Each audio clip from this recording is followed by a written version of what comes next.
The fire crackled in the stone hearth of Thornton Manor's parlor, casting amber shadows across walls lined with leather-bound books and framed maps of territories long since settled. Outside, Denver's streets hummed with the drone of Model T Fords and the distant clang of streetcars. But inside this room, time moved differently. It moved like memory, slow and thick as honey. Samuel Thornton sat in his leather wingback chair, the same chair he'd occupied for 40 years, his weathered hands resting on carved armrests worn smooth by decades of contemplation. At 89, his body had surrendered to age, his spine curved like an old oak bending to prevailing winds, but his eyes remained sharp, bright as creek water, catching sunlight. Those eyes now studied his grandson William, 14 years old, all gangly limbs and awkward enthusiasm, perched on the ottoman like a bird ready to take flight. The boy held a photograph, its edges soft with age, the image sepia-toned and slightly blurred as old photographs tend to be. In it, a woman stood before a snow-covered cabin, her hand resting on the shoulder of a small girl with light-colored hair. Both looked directly at the camera, their expressions serious in the way people were serious when photography required them to hold perfectly still for long seconds. "Grandpa Sam," William said, turning the photograph to catch better light from the fire. "Who are these people? I found this in the album in the library." Samuel reached out, his fingers trembling slightly as they touched the photograph's corner. A smile, sad and sweet at once, crossed his face, deepening the creases that mapped his features like rivers on ancient parchment. "Billy," he said, his voice still strong despite his years, carrying the timbre of a man accustomed to being heard in mining camps and boardrooms alike. "Do you know there are winters that change a man's entire life? Winters that divide time into before and after, the way a lightning strike splits an old tree down to its roots?" William shook his head, leaning forward with the hungry attention only the young can muster for stories not yet told. "The winter of 1883, Samuel continued, his gaze drifting past his grandson to somewhere beyond the walls, beyond the decades, to a place where snow still fell and younger versions of himself still walked. I found two things in that winter. I found a child dying in an old horse barn, her mother bleeding out in snow deep enough to swallow a grown man. And I found the reason to keep living when I'd forgotten there was any reason at all." William's eyes widened. "You saved them?" Samuel's smile deepened, though something in it spoke of old pain, old joy, both mixed together until they became indistinguishable. "No, son, they saved me." He settled back in his chair, and as the fire popped and hissed, as the December wind of 1920 rattled the window panes, the old man's voice took on a quality almost like dreaming, and the years began to fall away like snow from a shaken branch. The scene shifted, dissolved, became memory made solid. December 15th, 1883, Wyoming Territory. The Thornton Mining Company compound sprawled across the valley like a small city carved from wilderness and ambition. Smoke rose from a dozen chimneys. The steady rhythm of stamp mills crushing ore echoed against mountains that stood sentinel against a sky heavy with coming snow. The compound housed 200 men, their families, a company store, a smithy, stables for 40 horses, and at its heart, separated from the workers' quarters by a careful distance that spoke of wealth and its requirements, stood Thornton Manor. Samuel Thornton, 52 years old that December, rode his bay gelding through knee-deep snow, his foreman Dutch McGraw riding beside him on a grulla mare that picked her way carefully through drifts. The wind carried the bite of temperatures well below freezing, that particular cold that finds every gap in wool and leather, that makes breath visible and painful. Samuel sat his horse with the ease of a man who'd spent more time in saddles than chairs. At 6 feet and 1 inch, broad-shouldered and lean-hipped, he moved with economy, no wasted motion, every gesture purposeful. His beard, once black as coal fresh from the mine, had gone salt and pepper, and deep lines bracketed his mouth, carved there by loss and hard years and the weight of responsibility for 200 souls, depending on his decisions. "Should have checked this sector last week," Dutch said, his voice muffled by the wool scarf wrapped around his face. At 55, Dutch McGraw looked like what he was, a former cavalry sergeant who'd survived the war, survived the Indian campaigns, survived everything life threw at him through the simple expedient of being too stubborn to die. That old barn's probably collapsed under all this snow. Probably, Samuel agreed, but something made him continue riding toward it anyway. Later, he would wonder about that something, that pull he couldn't name. Margaret used to say he had instincts, that he knew things before they happened. He'd always dismissed it as nonsense, but that day, riding through snow that fell like silence made solid, he felt it. A tightness in his chest, a sense of something waiting. The barn loomed ahead, its roof sagging under the weight of accumulated storms, its walls weathered gray as old bone. Samuel hadn't entered it in 3 years, not since the summer of 1880, when Margaret had died in the bedroom they'd shared for 20 years. Tuberculosis taking her slow and cruel while he'd sat helpless, watching her waste away despite every doctor he could summon, every treatment money could buy. $3.2 million in gold and railroad stock, and he couldn't save the one person who mattered. Their son Ethan had been 13 when his mother died. The boy hadn't cried. He'd simply gone silent, and then quieter still, until Samuel had made the decision to send him to boarding school in Denver. Education, he told himself. Opportunity. But really, he knew it was because he couldn't bear to see his son's face every day and be reminded of Margaret's eyes looking back at him. The barn had been Margaret's favorite place in spring and summer. She'd kept her garden nearby, had liked to sit in the doorway in the evening, reading while swallows nested in the rafters. After she died, Samuel had locked it up. He told himself he'd tear it down eventually, but eventually kept not arriving, and so the barn stood, a monument to things that once were and could never be again. Dutch pointed suddenly, his gloved hands sharp against the white landscape. "Boss, look there." Samuel followed the gesture. Tracks in the snow, small, erratic, leading toward the barn. Not animal tracks, human. A person's boots, but the stride short, stumbling. The tracks wavered, doubled back, as if whoever made them had been disoriented or weak. And there, dark against the white, spots of what could only be blood, frozen solid, scattered like terrible punctuation marks. Samuel dismounted before conscious thought finished, his boots crunching through the crust of old snow into the powder beneath. He approached the tracks slowly, reading them the way he'd learned to read ore samples, looking for the story they told. The person had been small, maybe a woman, maybe a child. The stride length suggested someone no more than 5.5 feet tall. The blood suggested injury, and the way the tracks staggered suggested weakness or pain, or both. Behind him, Dutch pulled his Winchester from its scabbard, a gesture automatic as breathing for a man who'd fought Apaches and road agents. "Could be trouble," he muttered. "Could be," Samuel agreed. He stepped toward the barn door. Through the gaps in the weathered wood, he saw nothing but darkness and the faint gleam of snow that had drifted through broken boards. But he heard something, a small sound, like the rustle of straw or the scuff of cloth against wood. He reached for the door handle. The iron was so cold it burned even through his leather gloves. The hinges, rusted from disuse, shrieked as the door swung inward, and the sound seemed loud enough to shatter the heavy silence of the storm. The cold inside bit even deeper than outside. The barn had become a vast cavity of frozen air, its breath visible, its shadows thick and impenetrable, except where gray winter light filtered through gaps in the roof and walls. The smell hit him next, damp hay, old manure, rust, and under it all something else, something human. Fear has a smell, sharp and sour, and Samuel recognized it immediately. His eyes adjusted slowly to the dimness. The stalls stood empty, their gates hanging open. Tools Margaret had used for her garden leaned against one wall, their handles gray with dust and frost. And there, in the far corner, behind a bale of hay that had gone moldy and damp, he saw movement. A child, small, huddled, gripping a piece of wood, maybe 10 inches long, maybe the broken leg of a stool, or the handle of some forgotten tool.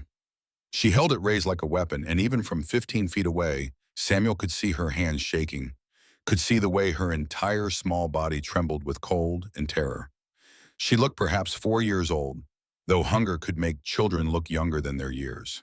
Her dress had once been calico, patterned with small flowers, but now it hung torn and filthy. Her hair, what color he couldn't tell for the dirt and grime, hung in tangles around a face so pale it looked nearly blue. Her cheeks bore the raw, chapped redness of exposure. Her lips had cracked and bled, and her eyes, large and round as a frightened doe's, stared at him with the kind of fear that spoke of experience, of memory, of knowledge that adults could hurt. Samuel stopped moving. He held perfectly still, aware that Dutch had entered behind him, but trusting the older man to read the situation and stay quiet. The child watched him with those enormous eyes, and Samuel saw her arms tense, saw her prepare to swing that pathetic piece of wood if he came closer. Slowly, carefully, Samuel lowered himself to one knee. The position made him vulnerable, made him smaller, less threatening. He raised both hands, palms out, fingers spread, the universal gesture of emptiness, of peace, of I mean no harm. "I'm not going to hurt you," he said, and he kept his voice low, gentle, the way he'd spoken to Ethan when the boy was small and frightened by thunder or darkness. "I'm here to help." The child didn't move. Her breath came fast and shallow, visible in the frozen air, little clouds that spoke of panic barely controlled. Her knuckles, where they gripped the wood, had gone white, and Samuel could see bruises on her thin wrists, old bruises yellowed with age, and newer ones, darker, purple and red. "My name is Samuel," he continued, still not moving, still holding his hands where she could see them. "This is my barn, my land. You're safe here. Do you understand? You're safe."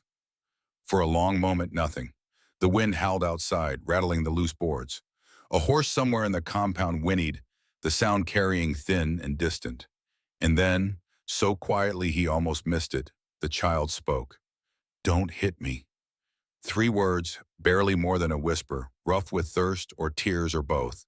3 words that told Samuel everything he needed to know about what this child had endured, what she expected from the world, what men had taught her to fear.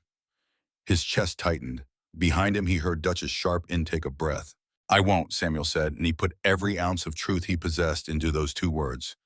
"I promise you, child, I will never hit you." The little girl's arms dropped slightly. The stick lowered a fraction of an inch. Her chin quivered, and tears began to track down her dirty cheeks, cutting clean lines through the grime. "Mama's outside," she whispered, and her voice broke on the word "mama," broke into pieces that seemed to scatter in the cold air. "Mama's bleeding. She told me hide. She said hide till the bad man stops looking." The tears came faster now, and her breath hitched with sobs. "Is the bad man gone? Did Mama send you?" Samuel's throat closed. He swallowed hard, forced words past a sudden constriction. "Where's your mama, sweetheart? Can you show me?" The child raised one small hand, finger pointing toward the rear of the barn, toward where the back wall had partially collapsed years ago, toward where the open land stretched away into storm and distance. Her hand shook like a leaf in high wind. "Behind the big tree," she said. "She fell down. I tried to wake her up, but she wouldn't wake up. She said if she doesn't wake up, I should find the big house and ask for help." Fresh sobs choked her. "I was good. I hid like Mama said. Did I do good?" "You did perfect," Samuel told her, and he began to move forward, slowly, every motion telegraphed and careful. "You did exactly right. You're a very brave girl. Now I'm going to help your mama, but first I need to make sure you're warm. Is that all right?" The child nodded, still crying, still clutching her stick, but no longer holding it as a weapon. Samuel closed the distance between them, and when he reached her seat, when he could finally see her clearly in the dim light, the full extent of her condition hit him like a physical blow. She was desperately thin, her collarbones prominent beneath the torn dress, her arms like twigs that might snap if held too tight.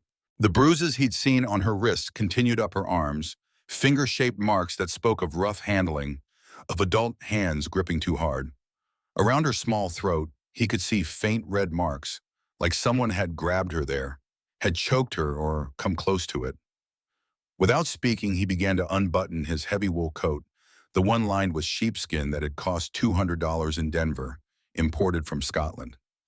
He shrugged out of it and wrapped it around the child's thin shoulders.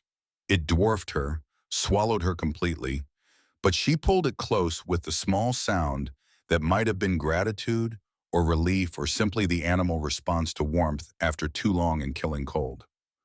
"What's your name?" he asked gently. She looked up at Bonham and her eyes were blue. He could see now, a pale blue like winter sky. "Grace," she whispered.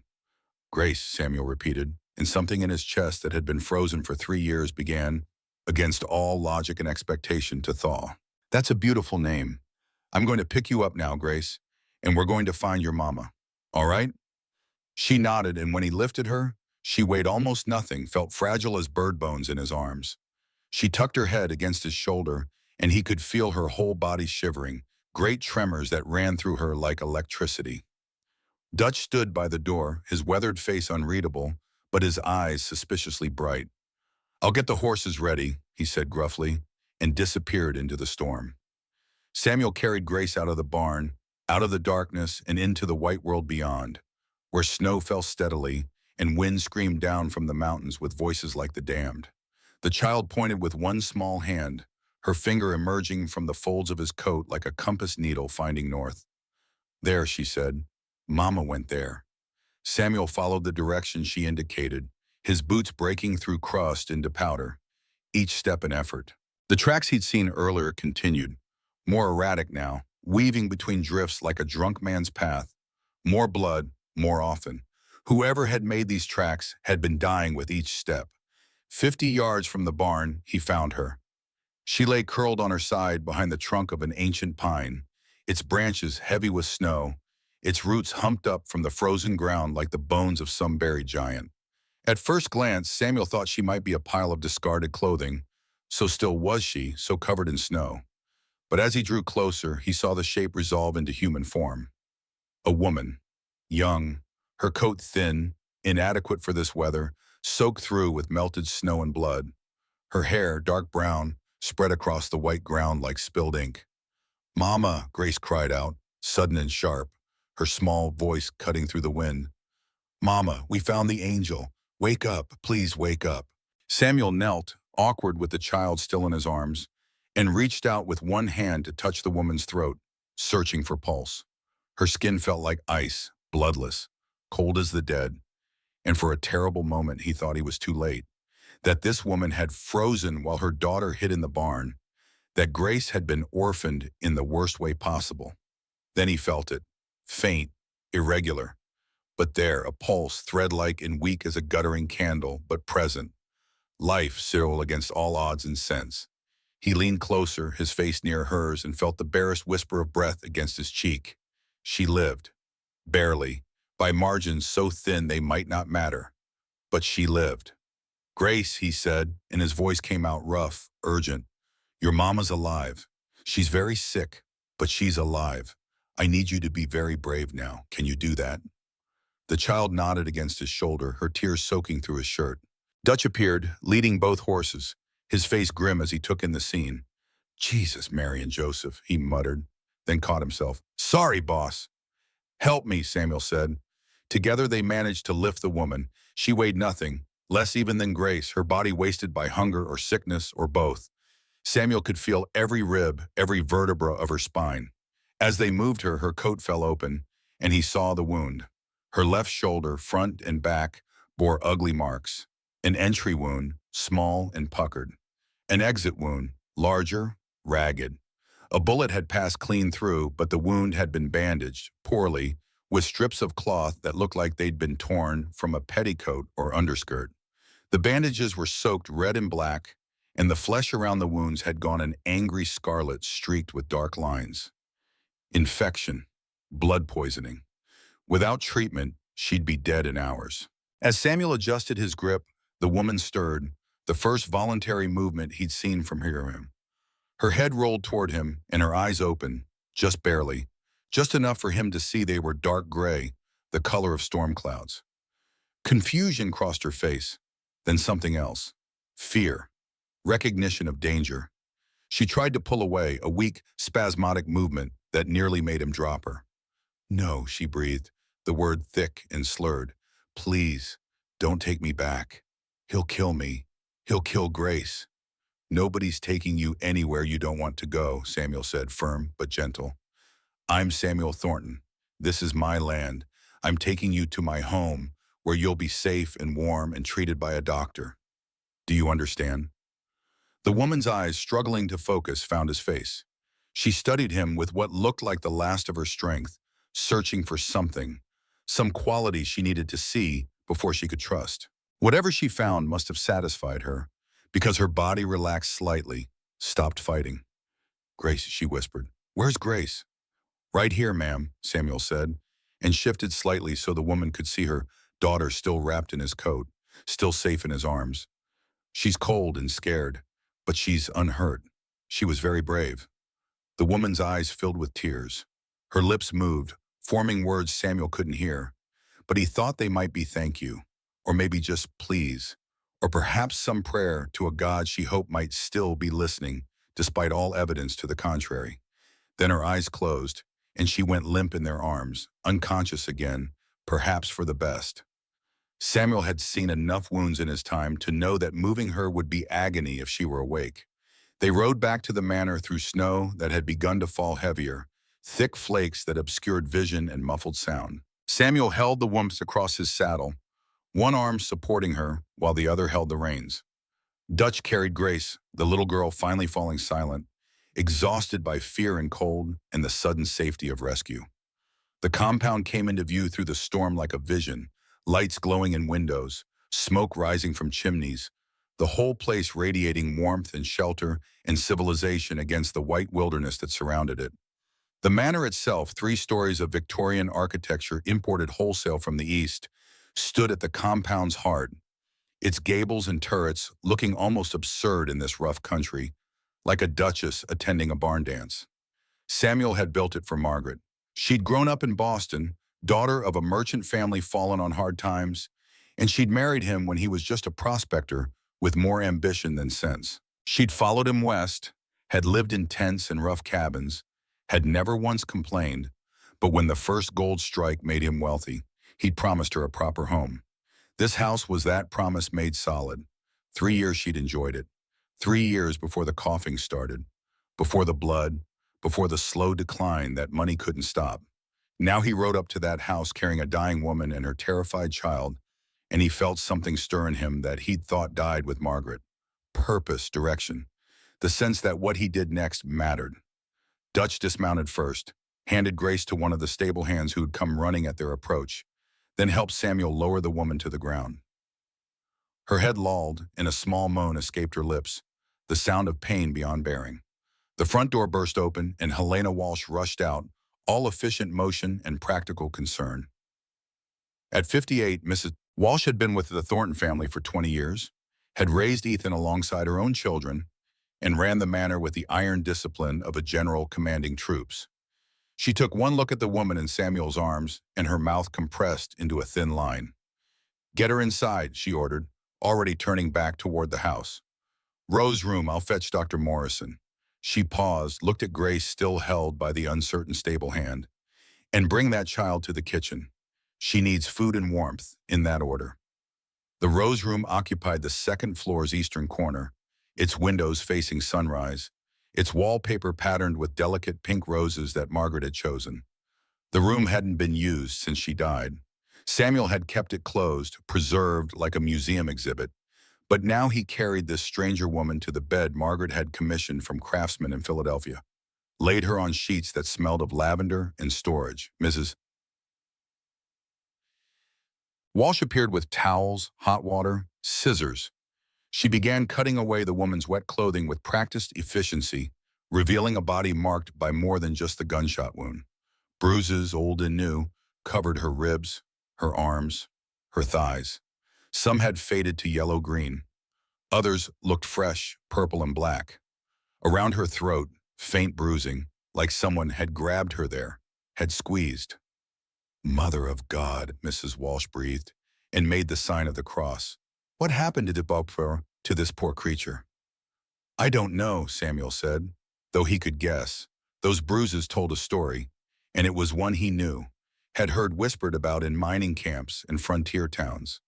A husband's fists, a man's rage, the small violences that society turned blind eyes toward because a man's home was his castle, and what happened in castles stayed in castles. Dr. Cornelius Morrison arrived within the hour, his black bag in hand, snow melting in his white beard. At 65, Morrison had practiced medicine for 40 years, had seen everything frontier life could inflict on human bodies, and his examination of the woman was thorough and grim. Gunshot wound, infected, he pronounced, cleaning his spectacles on his vest. High fever, malnutrition, dehydration, exposure. He paused, looking at the bruises, and sustained physical abuse by the look of things. How long has she been out in this weather? Don't know, Samuel admitted. We found her maybe an hour ago. Her daughter said she fell behind a tree, told the girl to hide in the barn. Morrison nodded slowly, pulling out instruments from his bag. The daughter, she all right? Cold, scared, but physically unharmed, I think. Good. Morrison rolled up his sleeves. Now, Samuel, I need to operate. Clean this wound properly. See if I can stop the infection. It's going to be unpleasant. You don't need to stay. I'll stay, Samuel said, and didn't examine too closely why he felt compelled to keep vigil over this unknown woman, this stranger who'd collapsed on his land like a fallen bird. The surgery, if it could be called that, took 2 hours.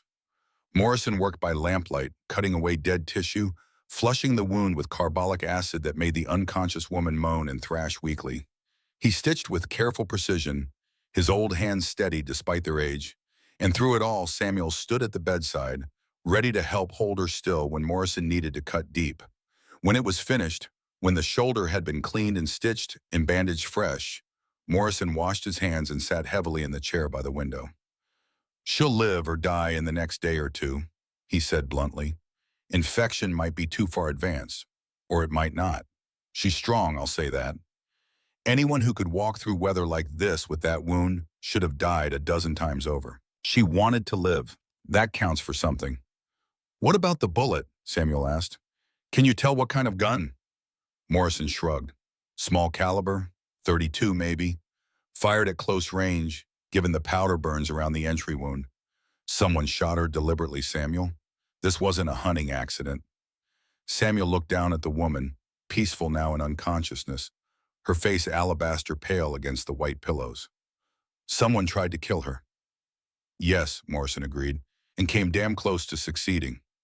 He stood, collecting his instruments. I'll check on her tomorrow. Keep her warm. Try to get liquids in her when she wakes. Beef broth if you have it. And Samuel? He paused at the door. This woman, whoever she is, she's been through hell. Don't expect her to trust easily. After Morrison left, Samuel finally went downstairs to check on Grace. He found her in the kitchen, sitting at the scrubbed pine table, wrapped in blankets, a bowl of soup mostly untouched in front of her. Mrs. Walsh hovered nearby, radiating maternal concern. The child looked up as Samuel entered, and her eyes, so like her mother's in their wariness, tracked his movements. She didn't speak, but she didn't look away either. Samuel pulled out a chair and sat, careful to keep distance between them, to not crowd her space. Your mama's being taken care of, he said gently. The doctor says she's very sick, but he thinks she'll get better. She's sleeping now, resting. Grace's small hand tightened on her spoon. Can I see her? Soon, Samuel promised. Let her rest a little more. Mrs. Walsh tells me you haven't eaten much. Are you hungry? A small nod, then so quiet he almost missed it. Is Mama going to die? The question hit him square in the chest. He remembered Ethan asking the same thing about Margaret, remembered the helpless rage of not knowing how to answer, of not wanting to lie, but not wanting to steal hope either. I don't know, he told Grace, because she deserved honesty. She's very sick, but she's strong and she fought hard to keep you safe. That means she's a fighter, and fighters don't give up easy. Grace considered this, her young face far too serious for her age. The bad man, she said, he shot Mama. He said if we ran, he'd kill us both. But Mama ran anyway. She said living scared is worse than dying free. Samuel felt something cold settle in his stomach. This bad man, do you know his name? Grace nodded. Victor. Mama called him Victor. He had a shiny star on his coat. He said the star means he's the law, and we have to do what he says. A star. A federal badge, maybe, or a marshal's. Either way, it meant authority. It meant whoever this Victor was, he had power. And men with power who shot unarmed women, who terrorized children, those were the most dangerous kind. Grace, Samuel said carefully, the bad man, Victor, Is he your papa? The child's face twisted with something like revulsion. He's not my papa. My papa was Thomas. He died before I was born. Mama showed me his picture. He had nice eyes. She looked down at her soup. Victor has mean eyes. Samuel reached across the table, slow enough that Grace could pull away if she wanted, and touched her small hand where it rested beside the bowl. Her fingers were still cold despite the warmth of the kitchen, despite the blankets. Victor's not here, he said, putting every ounce of certainty he possessed into the words. And if he comes looking, he'll have to go through me first. Do you understand? You and your mama are safe here. I promise. Grace looked at him with those two old eyes, eyes that had seen things no child should see, and after a long moment, she turned her hand over and gripped his fingers with surprising strength. Okay, she whispered. That night, while Grace slept in the small bedroom adjacent to the Rose Room, while the storm battered the windows and howled around the eaves, Samuel sat vigil beside the unknown woman's bed. She tossed restlessly, fever bright in her cheeks, muttering words he couldn't quite catch. Sometimes she called out, sharp and afraid. Sometimes she wept in her sleep. He kept a cool cloth on her forehead, changed it when it grew warm, and listened to fragments of nightmare made audible. Victor, please, she moaned at one point. I'll be good. I promise I'll be good. Don't hurt Grace. Later, I'm sorry. I'm so sorry. I won't disobey again. And once, worst of all, just let us go, please. I don't need anything. Just let us disappear. Samuel listened to these broken pleas, these desperate negotiations with a monster who wasn't there, and felt rage build in his chest like steam in a boiler. He'd seen cruelty before. War had shown him what men were capable of when all restraints were removed. But there was something particularly vile about a man who'd terrorize a woman and child, who'd hunt them through wilderness and winter, who'd shoot an unarmed mother and leave her to die. Toward dawn, as the storm finally began to ease and the first gray light seeped through the curtains, the woman's eyes opened. She stared at the ceiling for a long moment, her expression confused. Then her head turned, tracking movement, and found Samuel sitting beside the bed. Fear flashed across her face, instant and total. She tried to sit up, to move away, and the motion tore a gasp of pain from her throat. Her hand went to her wounded shoulder, and she stared at the white bandage there with incomprehension. Easy, Samuel said, holding up both hands in that same peaceful gesture he'd used in the barn. You're safe. You're in my home. A doctor treated your wound. You've been asleep for almost a day. The woman's eyes darted around the room, taking in the wallpaper, the furniture, the windows with their heavy curtains. Grace, she whispered, her voice hoarse. Where's Grace? Sleeping. In the next room. She's fine, warm and fed and safe. The woman's face crumpled. She pressed her good hand over her mouth, and tears began to flow, silent and steady. Samuel said nothing, just waited, letting her cry, understanding she'd earned these tears, had probably been too busy surviving to shed them until now. Finally, when the tears slowed, when she could speak again, she looked at him with red-rimmed eyes. Why, she asked simply. Why what? Why help us? You don't know us. We're nothing to you. Samuel considered the question. Why indeed? Because he'd found them and could not help? Because some last echo of humanity in him had responded to a child's terror? Because he was tired of sitting alone in a house full of ghosts? Because you needed help, he said finally. That's reason enough. She studied him with those gray eyes, searching for deception, for hidden motive, for the trap she clearly expected. When she didn't find it, confusion replaced suspicion. Men don't do things for nothing, she said, and the words carried weight, carried history. I'm not most men, Samuel told Ish, and you're not a thing to be bargained over. You're a person. Your daughter's a person. And people who need help get helped. That's all.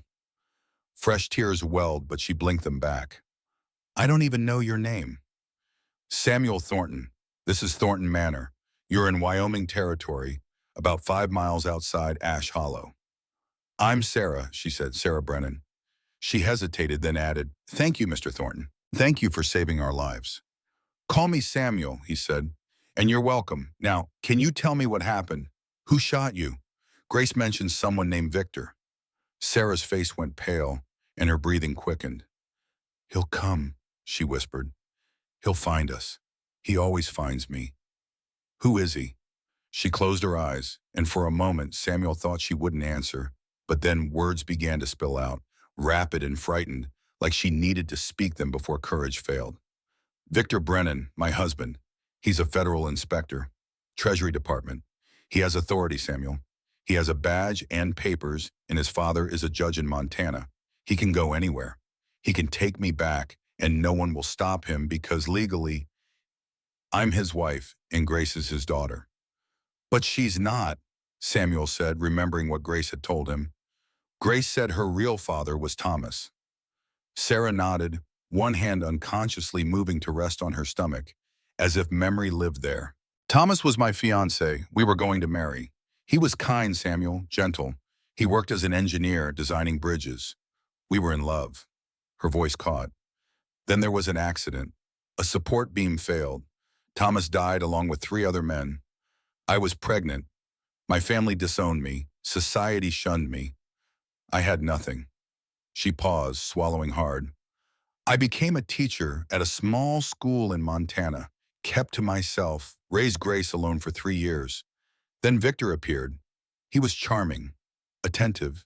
He said he wanted to give Grace a proper family, wanted to give me respectability again. I was so tired of struggling, Samuel, so tired of being alone. So I married him. And, Samuel prompted when she fell silent. And he changed, Sarah said flatly. The day after the wedding, it was like a mask fell away. He became cruel, controlling. He said I belonged to him now, that Grace belonged to him, that he'd bought us and we'd damn well earn our keep. Her hand touched her wounded shoulder gently. He started hitting me when I disobeyed, started threatening Grace when I fought back. He said if I ever tried to leave, he'd kill us both and make it look like an accident, like he did with his first wife. Samuel felt his jaw tighten. His first wife? Clara. I found her grave behind the house. The headstone said she died in 1879, fell downstairs. But I found her diary hidden in the walls. She wrote about the beatings, the terror. The last entry said if she died, it wouldn't be an accident. It would be Victor. Sarah's eyes met his. He killed her, Samuel. I know he did. And he would have killed me too, eventually. So I ran. And he shot you. He caught up to us near the Montana border. Said he'd rather see me dead than free. The bullet hit my shoulder. I thought I was done. But Grace screamed and it distracted him for just a second. I ran, we ran, for 3 days through snow and mountains. I knew if we could get far enough from Montana, far enough from his territory, maybe we'd have a chance. She looked down at her bandaged shoulder. I don't remember much after the first day. Just walking, falling, getting up, walking more, Grace crying, me telling her to hide, then nothing, then waking up here. Samuel sat back, processing this flood of information. A federal inspector, a judge's son, a man who'd killed before and would kill again, a man who had law and authority on his side, a man who'd pursue what he considered his property to the ends of the earth. He'll come here, Sarah said, reading his thoughts. Once he tracks us to your land, he'll come, and he'll destroy you for helping me. He destroys everyone who tries to help. She tried to sit up again, wincing at the pain. I should leave, as soon as I can walk. I'll take Grace and go somewhere else. California, maybe. Somewhere he can't follow. No, Samuel said, and his voice carried that tone that had commanded men in boardrooms and mining camps, that expected obedience because it had always received it. You're not well enough to travel. It'd kill you, besides. And here something hard entered his voice, something cold as the wind outside. I don't take kindly to men who shoot unarmed women and terrorize children. Let this Victor come. Let him try to take you. He'll find it's not so easy as he thinks. Sarah stared at him. You don't understand. He has power. He has the law. And I have $3.2 million, Samuel said quietly, 12 operating gold mines, 200 armed men, and political connections that reach all the way to Washington. More than that, I have right on my side. You're not property, Sarah. Neither is Grace. And any law that says different is a law that needs breaking. For a long moment, neither spoke. Sarah looked at him as if seeing him for the first time, really seeing him, and something in her expression shifted. Hope, maybe, or just the faint, flickering possibility of hope. Why, she asked again, softer this time. Why would you risk so much for strangers? Samuel thought of Margaret, dying in his arms despite his money and connections and desperate prayers. Thought of Ethan growing up without his mother. Thought of the 3 years he'd spent walking through this house like a ghost, going through motions without purpose or meaning. Because I lost everything that mattered once, he said, and I couldn't do a damn thing to stop it. But this I can stop. This I can fix. He stood, moved to the window, looked out at the white landscape where dawn was breaking pink and gold across the snow. Besides, you gave me something I haven't had in a long time. What's that? He turned back to her, and for the first time since Margaret died, Samuel Thornton smiled and meant it. A reason to fight. The winter sun rose late over Wyoming territory, painting the snow-covered landscape in shades of rose and amber. Inside Thornton Manor, the house began its daily rhythm, though altered now by the presence of strangers who were slowly, carefully becoming something more. Sarah Brennan spent her first week confined to the Rose Room, her body fighting infection with a stubbornness that both impressed and worried Dr. Morrison. The fever came in waves, sometimes leaving her lucid and coherent, sometimes dragging her under into delirium where she thrashed and cried out, reliving horrors Samuel could only imagine. Grace refused to leave her mother's side, except when Mrs. Walsh physically carried her away for meals and baths. The little girl would sit on the floor beside the bed, her blonde head resting against the mattress, one small hand holding Sarah's fingers, as if her grip alone could keep her mother tethered to life. On the 8th day, the fever finally broke. Samuel was working in his study when Mrs. Walsh appeared in the doorway, her normally stern face softened by something like relief.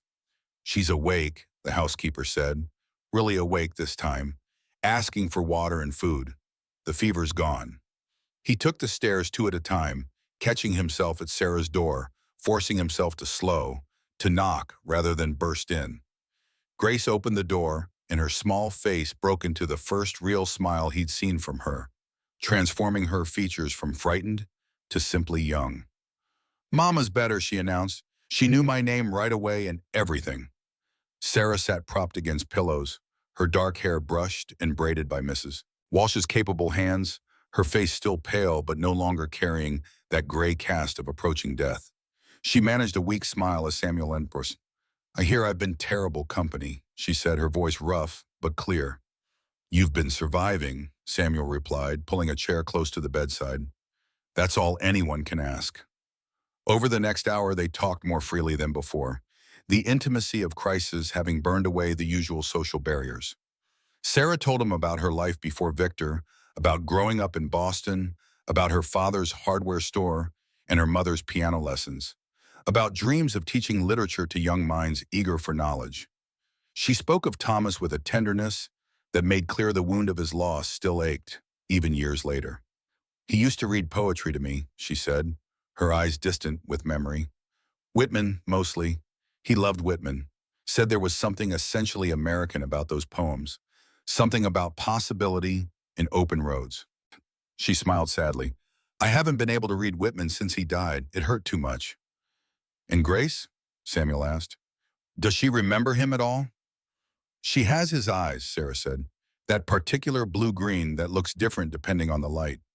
Sometimes I catch her looking at something with wonder, some flower or bird, and the expression on her face is exactly Thomas's expression. Like the world is full of miracles if you just pay attention." Her voice dropped. "Victor hated when I told her about Thomas. Said she needed to forget him, needed to accept her real father. But Grace never accepted Victor. Children know, I think. They sense cruelty even when it wears a smile." The conversation shifted then, turning toward practical matters. Samuel explained about the compound, about the mining operation, about Ash Hollow and its small population of miners, merchants, and settlers trying to carve civilization from wilderness. He told her about Ethan, still at boarding school in Denver, about Margaret and the 3 years of grief he'd wrapped around himself like armor. "Mrs. Walsh thinks I should..." Remarried by now, he admitted. Says it's not healthy for a man to live alone. Says Ethan needs a mother. But it felt like betrayal somehow. Like I'd be replacing Margaret instead of honoring her memory. Sarah studied him with those observant gray eyes. Loving again isn't betrayal, she said quietly. It's proof that what you had was real enough to survive loss. Margaret wouldn't want you frozen in time, Samuel. No one who truly loved you would want that. He had no answer for that, so he changed the subject, asking about her shoulder, about pain levels, about whether she felt strong enough yet to try walking. They talked until Grace, previously playing quietly with a wooden horse Samuel had carved for Ethan years ago, climbed onto the bed and curled against her mother's side, exhaustion finally claiming her. She hasn't slept well, Sarah murmured, stroking Grace's hair. Nightmares. She wakes up crying, asking if Victor found us. He hasn't, Samuel said. Dutch has men posted at every approach to the property. If anyone comes within 5 miles, we'll know. But he will come, Sarah insisted. It's not a question of if, Samuel, it's when. And when he does, he'll have law on his side. Marriage certificates, federal authority, his father's influence. She looked at him directly. I need you to understand what you're risking. Victor doesn't just destroy his enemies. He ruins them. Financially, socially, legally. He finds leverage and applies pressure until they break. And he never stops, never forgives. If you help me, he'll come after you with everything he has. Samuel stood, moved to the window, looked out at his domain, at the compounds and mines in the vast acreage he'd claimed and tamed through will and capital. Let him try, he said simply. I've faced down claim jumpers and railroad barons. I survived the war. I'm not afraid of one man with a badge. You should be, Sarah, Sarah whispered. You really should be. That afternoon, Samuel called a meeting in his study. Present were Dutch McGraw, Sheriff Thomas Wade from Ash Hollow, and Jake Sullivan, called Copper by everyone who knew him, a former Pinkerton detective Samuel had hired 5 years ago to handle security for the mining operation. Copper was a lean, weathered man of 40, his copper-colored hair now streaked with gray, his face marked by old scars from old fights. He'd left the Pinkerton agency under circumstances he never discussed, but Samuel trusted him because Copper was thorough, competent, and possessed a moral compass that, while perhaps not pointing true north by conventional standards, at least remained consistent. Samuel laid out the situation without embellishment. Sarah Brennan, Grace, Victor Brennan, federal inspector and murderer. The shooting, the hunt, the certainty that Victor would come. Sheriff Wade, a stocky man of 50 with a magnificent mustache and a reputation for fairness, listened with growing concern. Problem is, he said when Samuel finished, if this Brennan fella is federal, he outranks me. I'm county law. He's territorial and federal. If he shows up with proper paperwork saying Sarah's his wife, I got no legal grounds to stop him taking her. Even if she doesn't want to go, Samuel asked. Even then, Wade confirmed unhappily. Territorial law says a wife's under her husband's authority. She can file for divorce, but that takes time, requires her to prove cause, and if he's got his father, the judge, in his pocket, well, he spread his hands helplessly. Law's not always just, Samuel, you know that.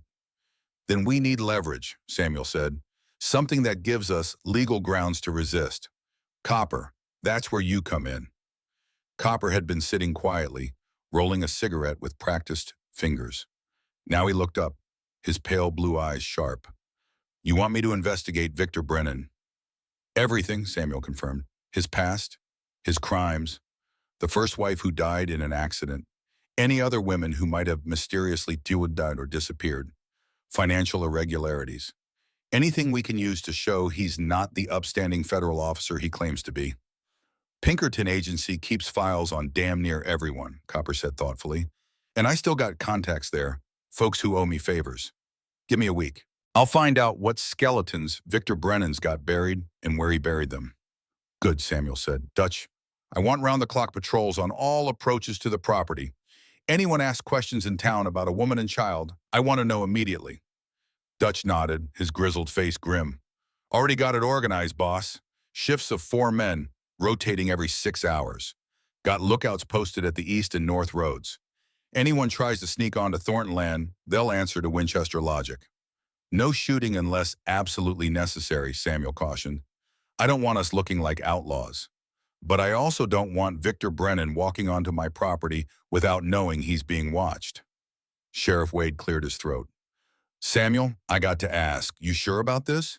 Getting in the middle of a domestic situation, harboring another man's wife, it could bring you trouble you don't need. Samuel met the sheriff's eyes steadily. That woman was shot and left to die in a blizzard with her 4-year-old daughter. If that's not a situation worth getting in the middle of, I don't know what is. Besides, Tom, you've known me 20 years. Have I ever backed down from doing what's right just because it might be inconvenient? A smile tugged at Wade's mustache. Can't say you have. Just wanted to hear you say it out loud. Make sure you know what you're choosing. I know exactly what I'm choosing. 5 days later, Copper returned from Denver, his saddlebags heavy with documents, his expression dark as thunderclouds before a summer storm. He spread papers across Samuel's desk with the careful arrangement of a man laying out evidence at a trial. Boss, he said quietly, it's worse than we thought. The file on Victor Brennan was extensive.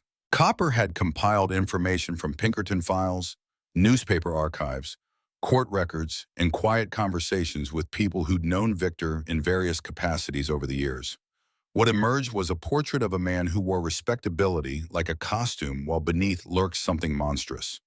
Victor Brennan, 38 years old, had been appointed federal inspector for the Treasury Department at 25, an unusually young age that spoke to his father's influence. Judge Augustus Brennan presided over Montana Territorial Court and had connections reaching into Washington's highest offices. First wife was Clara Henderson, Copper said, tapping one document. Married in 77, died in 79. Official cause of death, accidental fall downstairs. No investigation. But I found her sister, woman named Emily Hartford, living in Billings now. She says Clara wrote her letters, detailed letters about abuse. Emily still has them. She's willing to testify if it comes to that. Second wife? Samuel asked, though he suspected he knew the answer. Sarah Mercer, maiden name, became Sarah Brennan when she married Victor in 81. But here's where it gets interesting. Copper pulled out another document, this one a birth certificate. Grace Mercer, born June 1877, father listed as Thomas Brennan. Thomas Brennan, Samuel repeated. Sarah's fiancé who died. So Grace really isn't Victor's biological daughter. Legally, though, he's got claim, Copper warned. He married Sarah when Grace was 3, raised her, at least nominally, for another 3 years. Territorial law might consider that enough to establish parental rights, especially since Thomas Brennan's dead and can't contest it. Samuel studied the birth certificate, noting the date, the careful script of whoever had filled it out. What else? 3 other women, Copper said grimly, all connected to Victor in some way. One in 79 died of poisoning. Ruled suicide, but friends said she'd been terrified of someone. Wouldn't say who. One in 81, just before Victor married Sarah. Found beaten to death in her home. Robbery gone wrong, they said, but nothing was stolen. And one last year, up in Helena, disappeared entirely. Her family thinks she ran off with a lover, but her sister says she'd been seeing Victor. Said he got violent when she tried to break it off. Samuel felt his hands curl into fists. He's a killer, a serial killer hiding behind a federal badge. Worse, Copper said, he's a smart killer. Careful, he spreads his crimes across territories, uses his position to avoid investigation, and has his father clean up any legal messes. We can't prove any of this in court, boss. It's all circumstantial, whispers, suspicions, nothing concrete enough to overcome his federal authority. Then we make it concrete, Samuel said. We find proof that stands up in court. We expose him for what he is. That could take months, Copper warned, and he's not going to wait months. Sarah said he's tracking her. Man like that, obsessive and angry, he'll move fast. As if summoned by mention of his name, Dutch burst into the study without knocking, his face urgent. Boss, we got a rider at the east boundary, came up the main road from Ash Hollow. Federal badge, asking directions to Thornton Manor. The room went silent. Samuel felt something cold settle in his chest, not fear exactly, but recognition. The waiting was over. The confrontation was beginning. How long ago? He asked calmly. 10 minutes. I told the boys to stall, say they didn't know where you were, send them on a wild goose chase toward the western sector. That bought us maybe an hour. Samuel stood, moved to the window, looked out at the compound bustling with its daily activities, miners coming off shift, wagons hauling ore to the mill, smoke rising from a dozen chimneys. His domain, his responsibility, and now his battleground. Get Mrs. Walsh, he ordered. Have her take Sarah and Grace to the north wing, the old nursery. Lock the door, tell them to stay quiet. Dutch, pull your men back, establish a perimeter around the manor itself. I want to know exactly where Victor is at all times. Copper, you stay with me. Sheriff Wade, if you're still here, I'd appreciate the moral support of legal authority. Wade nodded slowly. I'll stay, though if he's got federal papers, there's not much I can do legally. Your presence alone will help, Samuel said. Shows this isn't some vigilante situation. Shows we're trying to handle this within the law's framework, even if the law's framework is twisted. They assembled on the manor's front porch 20 minutes later. Samuel, Dutch, Copper, and Sheriff Wade, each armed though weapons remained holstered. It was a show of force, subtle but unmistakable. You are not welcome here, it said. You will not find easy prey. The rider appeared at the end of the long drive leading from the main road to the manor, his horse walking at a measured pace that suggested confidence, control. As he drew closer, Samuel could make out details. Tall, well-built, dressed in a fine wool coat and pressed trousers that spoke of money and status. Dark hair visible beneath his wide-brimmed hat. And yes, there on his vest, the gleam of a federal marshal's star. Victor Brennan dismounted with fluid grace, tied his horse to the hitching post, and removed his hat as he approached the porch. His face was handsome in a cold way, all sharp angles and symmetry, with eyes the color of winter ice. He smiled, and the smile looked practiced, rehearsed, the expression of a man accustomed to using charm as a weapon. Gentlemen, he said, his voice cultured and pleasant. I'm Federal Inspector Victor Brennan, Treasury Department. I'm looking for Samuel Thornton. You found him, Samuel said, not moving from his position at the top of the porch steps. What can I do for you, Inspector? Victor's smile widened slightly. I believe you're harboring my wife and daughter, Mr. Thornton. They ran away from our home in Montana some weeks ago. I've been quite worried. I understand they were found on your property. I found a woman and child near death in a blizzard, Samuel said carefully. Gave them shelter and medical care, as any Christian would. Very charitable, Victor agreed, his tone suggesting anything but approval. However, the woman is Sarah Brennan, my lawfully wedded wife, and the child is my daughter Grace. I've come to take them home. The woman's name is Sarah, that much is true, Samuel said, and she's recovering from a gunshot wound. Curious thing to happen to a wife who simply ran away, almost like someone shot her. Something flickered in Victor's eyes, there and gone so fast Samuel might have imagined it. Anger, maybe, or calculation. A terrible accident, Victor said smoothly. We were hunting. Sarah insisted on coming along despite my protests, and in the confusion of flushing a deer, my gun discharged. I was devastated, of course, sought medical help immediately, but Sarah, in her confused state, ran off before she could be properly treated. I've been searching for her ever since. That's a lie, Sheriff Wade said flatly, and we all know it. Victor's attention shifted to Wade, and his expression cooled several degrees. I don't believe we've been introduced. Sheriff Thomas Wade, Ash Hollow, and before you start waving that federal badge around, Inspector, I know exactly what authority it gives you. I also know what it doesn't give you. It doesn't give you the right to shoot unarmed women. It doesn't give you the right to terrorize children. And it sure as hell doesn't give you the right to come onto private property making demands. I'm not making demands, Sheriff, Victor said, his voice taking on an edge sharp as glass. I'm requesting the return of my wife and child. Surely you understand that's my legal right. A man's family belongs with him. A woman's not property, Samuel said. Neither is a child. They're human beings with rights of their own. Legally, a wife is under her husband's protection and authority, Victor countered. That's not opinion, Mr. Thornton, that's law. Territorial law, federal law, and I have documentation to prove Sarah is my wife, that Grace is my ward, and that I have every legal right to reclaim them. He reached into his coat, pulled out folded papers, held them up. Marriage certificate, adoption papers for Grace, affidavits from neighbors in Montana attesting to Sarah's unstable mental condition, her tendency to imagine abuses that never occurred. Convenient, Copper muttered. Victor's eyes fixed on Copper. And you are? Jake Sullivan, head of security for Thornton Mining. Ah, Victor said, and something in that single syllable dripped with contempt. Private security, fancy term for hired gun, isn't it? Fancy term for the man who's going to escort you off this property if you don't leave voluntarily, Copper replied evenly. Victor's pleasant facade cracked, just slightly, and for a moment Samuel saw what Sarah must have seen, what Clara before her must have seen. A coldness, a capacity for violence held in check only by calculation and self-interest. Then the mask snapped back into place, and Victor smiled again. I see, he said. Well, gentlemen, I'm a reasonable man. I understand Mrs. Thornton needs time to recover from her injury. I'll take a room in Ash Hollow, give her a few days to regain her strength. But make no mistake. His voice hardened.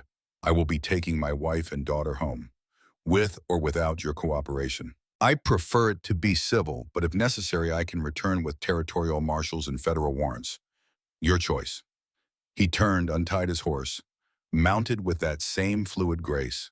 Before riding away, he looked back at Samuel, and the expression on his face was no longer even pretending to be pleasant. You're making a mistake, Thornton, he said quietly. A very expensive mistake. I destroy men who interfere in my affairs. I ruin them, and I never forget a slight. He touched his hat brim mockingly. Gentlemen, I'll be seeing you soon. He rode away back down the long drive, and the four men on the porch watched him go in silence. When he disappeared from view, Dutch let out a long breath. That's a bad man, he said unnecessarily. Yes, Samuel agreed. He is, but he's also a man, and men can be stopped. The next 2 weeks brought a campaign of psychological warfare that would have impressed military strategists. Victor didn't attack directly. He was far too clever for that. Instead, he worked to undermine, to pressure, to slowly tighten a noose around Samuel's throat. First came the charm offensive. Victor took a room at Ash Hollow's only hotel and proceeded to make himself a model guest. He attended church services, sitting in the front pew with bowed head. He donated $500 to the church building fund, money the struggling congregation desperately needed. He spent evenings in the saloon buying rounds for miners, listening to their complaints about wages and working conditions with sympathetic interest. And he talked. God, how he talked. Told anyone who'd listen about his poor, disturbed wife, Sarah, how she'd never recovered from her first husband's death, how she'd developed delusions of persecution, how he'd tried everything, every doctor, every treatment, but nothing helped. Told them about adopting little Grace, trying to give the child a stable home despite her mother's instability. Portrayed himself as a long-suffering husband, patient and kind, driven to desperation by a woman who wouldn't accept help. Dutch's men reported back that opinion in town was shifting. The initial sympathy for the mystery woman at Thornton Manor was cooling, replaced by whispers and speculation. Maybe she was disturbed. Maybe Samuel Thornton was being taken advantage of. Maybe Victor Brennan was just a concerned husband trying to help his sick wife. The second prong of attack came through legal channels. Victor filed a petition with the territorial court requesting the return of his wife and daughter. The petition was accompanied by thick stacks of documentation, marriage certificate, letters from supposed doctors in Montana claiming Sarah suffered from hysteria and required institutional care, affidavits from neighbors describing her erratic behavior. Samuel's attorney, a sharp-minded Denver lawyer named Jonathan Blackwood, reviewed the documents with growing concern. It's circumstantial, he said, but it's comprehensive. Victor's built a paper trail that makes him look like a saint and Sarah look like she's one step from Bedlam. Unless we can present contrary evidence, a judge is going to side with him. We have Sarah's testimony, Samuel argued. From a woman accused of being mentally unstable? Samuel, you know how courts treat women's testimony, especially when it contradicts their husbands. We need more. We need proof of Victor's crimes. We need witnesses willing to testify against him. We need something that breaks through his veneer of respectability. Copper's working on it, Samuel said. Though doubt gnawed at him, time was running out. The third prong of attack was the most insidious. Accidents began happening. Small things at first. A wagon lost a wheel on the road to the stamp mill, spilling half a ton of ore.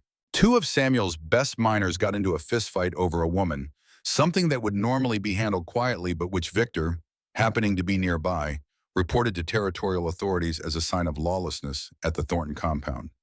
Cattle that grazed on Thornton land started turning up dead, poisoned by unknown substances. None of it could be traced back to Victor. He was always somewhere else, always in public view when these incidents occurred. But Samuel knew, Dutch knew, they all knew. Victor was sending a message. I can hurt you. I can damage your operation. I can make your life misery. And it will only get worse until you give me what I want. Through it all, Sarah remained sequestered in the manor, her physical health improving, but her mental state deteriorating under the weight of Victor's presence in Ash Hollow. She jumped at sudden sounds, had nightmares that left her screaming, refused to go near windows for fear Victor might see her. One night, 2 weeks after Victor's arrival, Samuel found her in the hallway outside her room at 2 in the morning, a small bag packed, Grace sleeping in her arms, clearly preparing to run. "Where are you going?" he asked quietly. Sarah spun, nearly dropping the bag, fear stark on her face until she recognized him. "I have to leave," she whispered urgently. "Can't you see what he's doing? He's destroying you, Samuel. Your reputation, your business, your peace. People are talking. They're questioning why you're helping me. Soon they'll turn against you completely, and it will all be because of me. So your solution is to run back into winter with a child and a barely healed wound?" Samuel kept his voice gentle, non-accusatory. "Sarah, you'd die within 2 days. Better that than watch Victor destroy everyone who tries to help me," she said, and tears began streaming down her face, silent and despairing. "He's done this before, Samuel.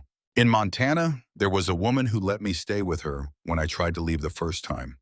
Victor destroyed her, got her fired from her job, spread rumors about her morals, made her life so hellish she had to leave town. And a man, a sheriff's deputy who questioned Victor's story about Clara's death, he ended up dishonorably discharged on trumped-up charges, couldn't find work anywhere in the territory." She sank down onto the floor, back against the wall, still holding Grace, who slept on oblivious. "Victor doesn't just punish me. He punishes anyone who shows me kindness.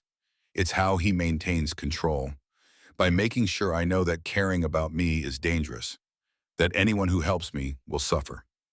Samuel sat down beside her, careful to maintain respectful distance. "Then he's going to have to punish a man with 12 gold mines and more money than he knows what to do with.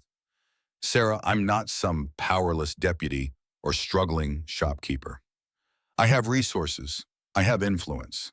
And more than that, I have something Victor doesn't have and never will." "What's that?" "The moral high ground. I'm not doing anything wrong by protecting you. Everyone with eyes can see Victor's a monster. He's just a monster who's learned to game the system, to use law and social convention as weapons. But laws can be changed. Systems can be reformed. And sometimes, Sarah, sometimes you have to stand and fight even when running seems easier." Sarah looked at him, exhausted and frightened and so tired. "I don't know how to fight anymore," she whispered. "He broke that part of me, taught me that fighting back only makes it worse, that submission is survival." "Then I'll teach you to fight again," Samuel said firmly. "Not with fists, with will, with refusal to bend, with the simple, stubborn insistence that you have worth, that you deserve safety, that no man has the right to own you like chattel." She studied his face in the dim hallway light. "Why do you care so much?" "Really?" Samuel was quiet for a long moment, considering his answer. "When Margaret died," he said finally, "I felt helpless. I had all this money, all this power, and I couldn't save her. Couldn't even ease her passing much. I've been walking around for 3 years feeling useless, like all my accomplishments meant nothing because they couldn't protect what I loved most." He met her eyes. "You and Grace, you've given me something I can protect, something I can save, and I'm not going to fail again. Not if I have any choice in the matter." Fresh tears welled in Sarah's eyes, but they looked different now. Less despairing, More like relief, like someone who'd been carrying a weight alone finally being offered help with the burden. Okay, she whispered. Okay, I'll stay. I'll fight. But Samuel, when this is over, when Victor's dealt with one way or another, I'm going to find a way to repay you, even if it takes the rest of my life. You already have, Samuel said. You brought life back to this house. You made me care about something other than ledgers and or yields. That's payment enough. They sat there in companionable silence until Grace stirred, murmuring in her sleep. Sarah carried her daughter back to bed, and Samuel returned to his own room, though sleep proved elusive. He stood at his window, looking out at the compound, at the mountains beyond, at the vast territory he'd claimed and tamed, and wondered if his words to Sarah had been truth or bravado. Could he really protect them? Could money and influence stand against a man who had law on his side and no conscience to restrain him? He supposed he was about to find out. The answer began arriving 3 days later when Copper burst into Samuel's study without knocking, his face urgent. Boss, we got a problem. A witness. Samuel looked up from the mining reports he'd been reviewing. What kind of witness? Woman named Emily Hartford, Clara Brennan's sister, the one who has Clara's letters describing Victor's abuse. Copper's expression was grim. She was on her way here from Billings, going to testify for us, give us the evidence we need to show Victor's pattern of violence. She never made it. Samuel's blood went cold. What happened? Stage was attacked by bandits outside of Cheyenne. Everyone killed. Emily, the driver, 2 other passengers. Stage was burned, all the luggage destroyed, including, presumably, Clara's letters. Bandits, Samuel repeated flatly. That's what the territorial marshal's saying. But boss, I checked. There hasn't been a stage robbery in that area in over a year. And this one was professional. Quick, clean, no witnesses. Bodies stripped of valuables to make it look like robbery, but one of the survivors who died later told a doctor something interesting before he passed. Said the leader of the bandits knew exactly which passenger they were looking for. Asked for Emily Hartford by name before shooting her. Samuel felt rage building in his chest, hot and tight. Victor had her killed. Can't prove it, Copper said.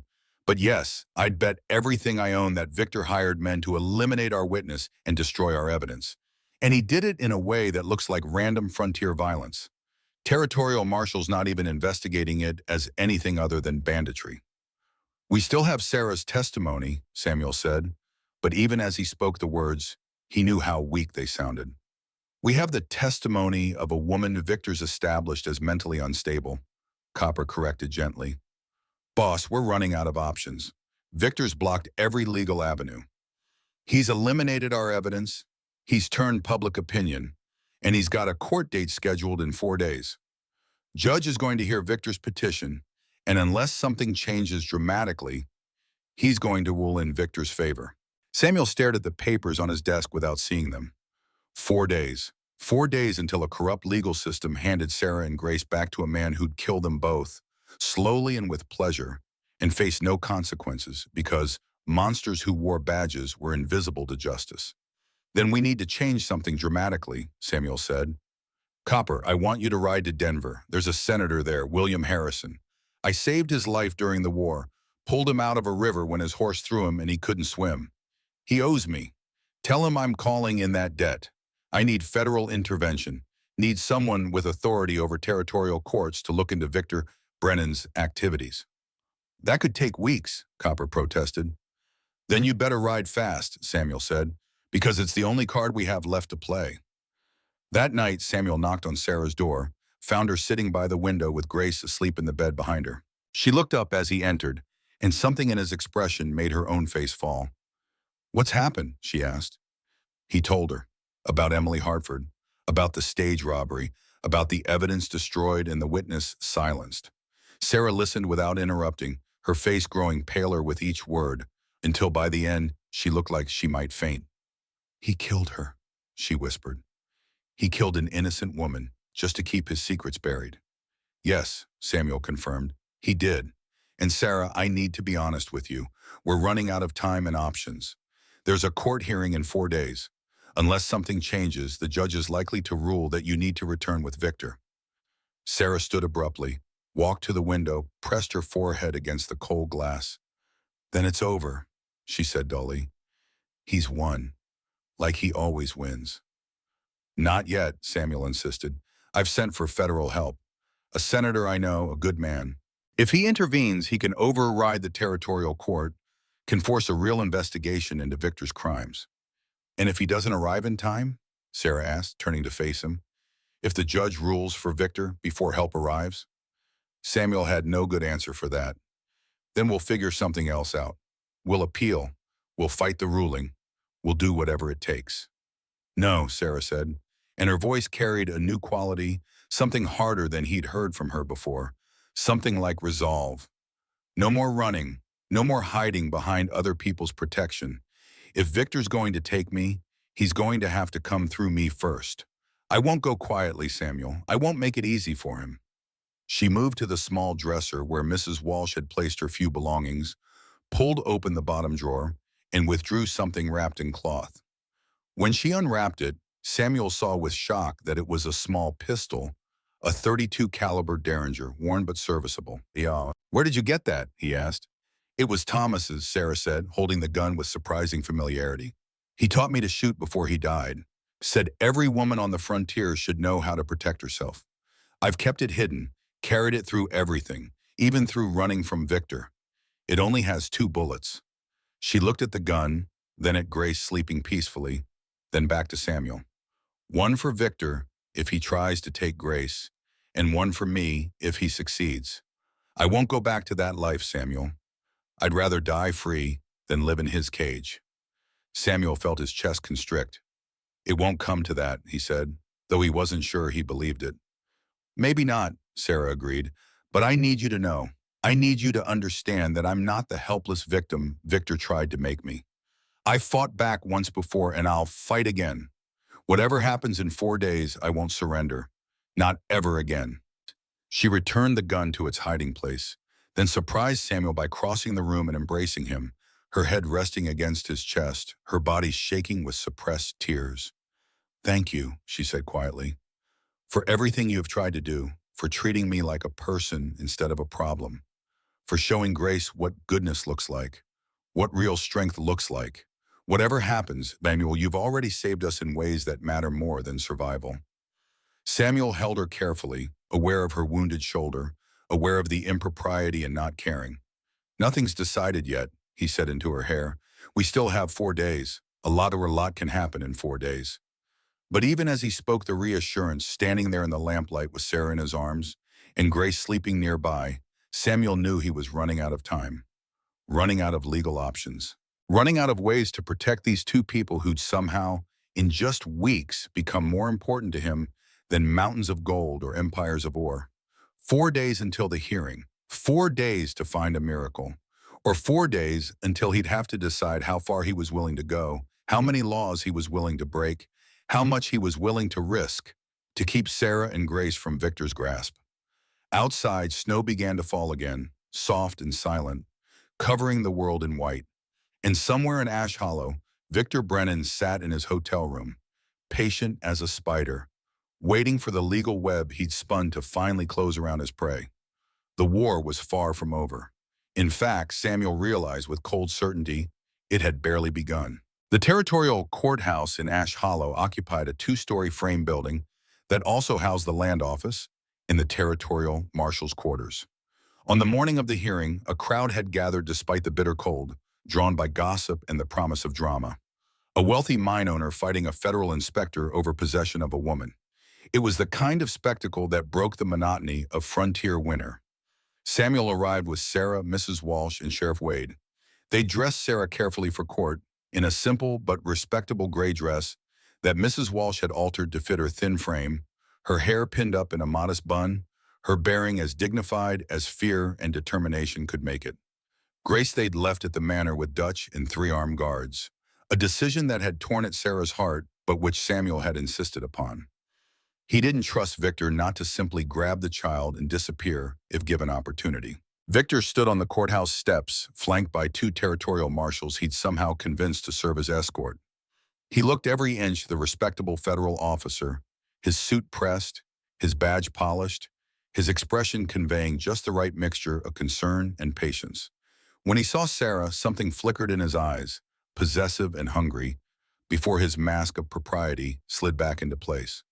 "Sarah," he said, his voice carrying across the steps pitched for the watching crowd. "Thank God. I've been so worried.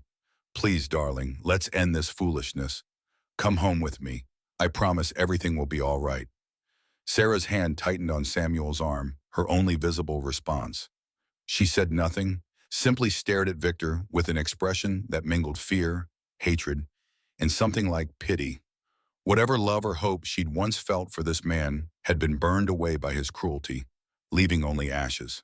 "I believe we have a hearing to attend," Samuel said coolly, guiding Sarah past Victor toward the courthouse entrance. "Let the judge decide what's right." Inside, the courtroom was smaller than Samuel had hoped, with barely enough benches to seat 30 people. Most of the available space filled quickly with townspeople, miners from the compound, merchants from Ash Hollow's Main Street. Samuel noted with concern that several faces seemed sympathetic to Victor, people who'd been swayed by his charm offensive over the past 2 weeks.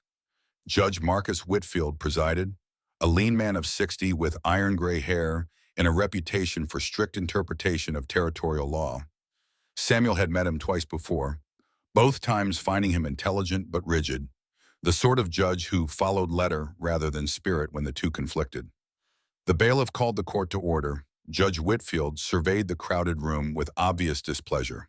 "This is a civil hearing regarding custody and marital obligations," he announced in a voice that expected obedience. "Not entertainment. Anyone who disrupts these proceedings will be removed and held in contempt. Is that understood?" Murmurs of assent rippled through the crowd. "Good. Now then." Whitfield adjusted his spectacles, consulted papers before him. "Federal Inspector Victor Brennan has petitioned this court for the return of his legal wife, Sarah Brennan, and his ward, Grace Brennan, currently residing at Thornton Manor. Inspector Brennan claims his wife suffers from mental instability and requires his care and protection. Mr. Samuel Thornton contests this claim and has filed counter-petition arguing Mrs. Brennan is of sound mind and is fleeing abuse. Is that the gist of it?" "It is, Your Honor," said Jonathan Blackwood, Samuel's attorney, rising to his feet. Blackwood was a Denver lawyer of considerable reputation, sharp-featured and sharper-minded, with a gift for dismantling weak arguments. "Very well, Inspector Brennan, as petitioner, you'll present your case first." Victor stood, and Samuel had to admire reluctantly how perfect the man's performance was. He spoke with calm reason, never raising his voice, painting a picture of a troubled wife he'd tried desperately to help. He produced the marriage certificate, official and legal, produced adoption papers for Grace, signed by Sarah herself 3 years prior, produced letters from supposed doctors in Montana describing Sarah's hysteria, her delusions, her need for institutional care. "I love my wife," Victor said, and his voice carried just the right quaver of emotion. "I've tried everything to help her, every treatment, every doctor. But after Thomas Brennan's death, Sarah never fully recovered. She began imagining threats that didn't exist, believing people were trying to harm her.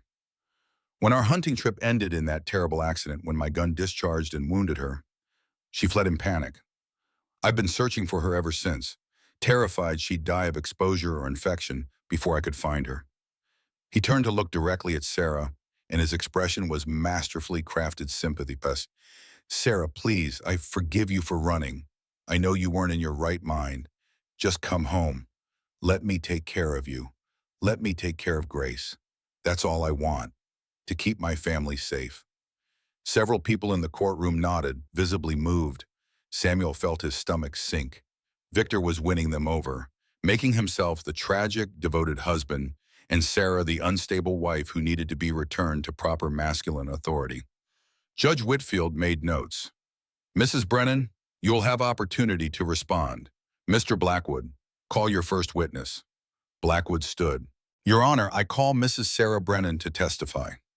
Sarah rose on trembling legs, walked to the witness box, placed her hand on the Bible, and swore to tell truth. She looked small and fragile in that formal setting, overwhelmed by the weight of legal process and masculine authority. Samuel willed her strength, silently urging her to find the resolve she'd shown that night in her room. the steel beneath the fear.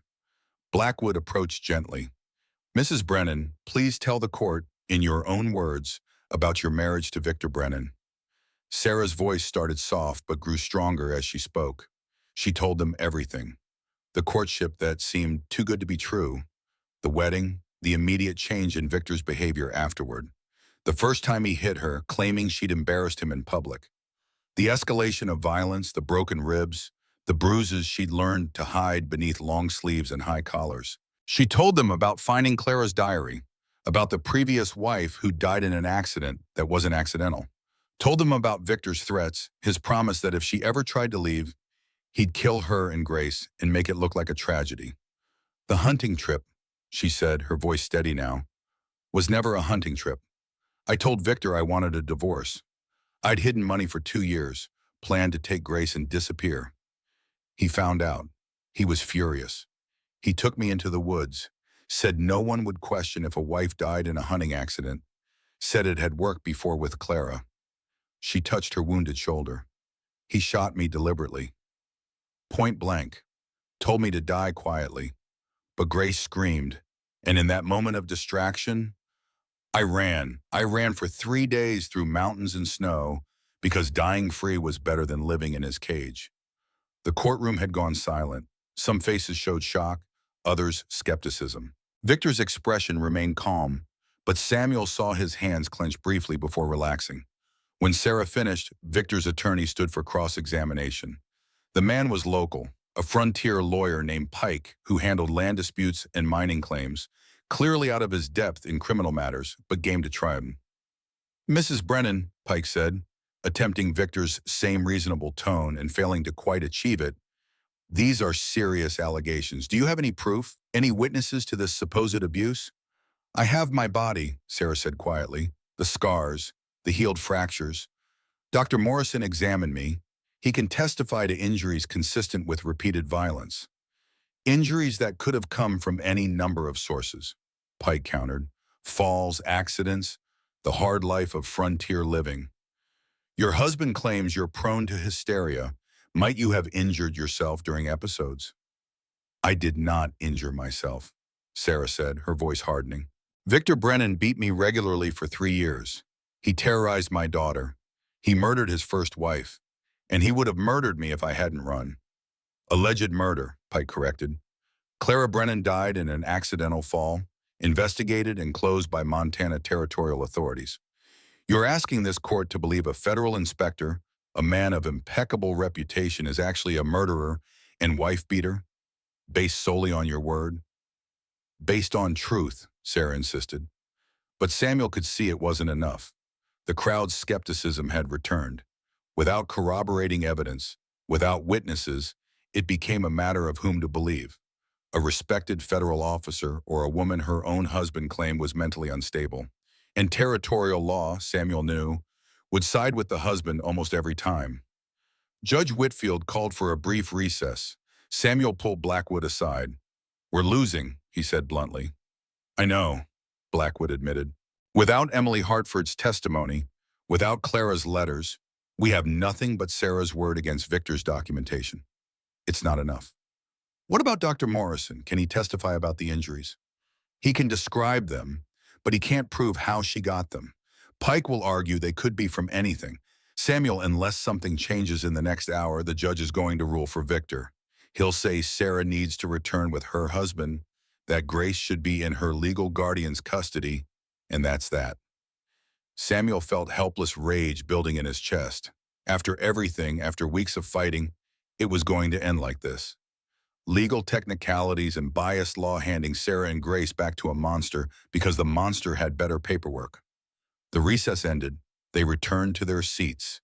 Judge Whitfield began to speak, clearly preparing to issue his ruling, when the courtroom doors burst open. Copper Sullivan stood in the doorway, snow-covered and breathing hard, clearly having ridden fast and far. Behind him stood another man, tall and distinguished, wearing a heavy fur coat and the unmistakable bearing of authority. Your Honor, Copper called out, I apologize for the interruption, but I have a federal witness who needs to be heard before you rule. Whitfield frowned. This is highly irregular, Mr. Sullivan. Yes, sir, it is, but I think you'll want to hear what Senator William Harrison has to say. A ripple of shock ran through the courtroom. Senator Harrison was well known, a decorated war hero turned politician with a reputation for integrity and influence that reached into the highest levels of government. Victor's face had gone pale. Pike looked confused.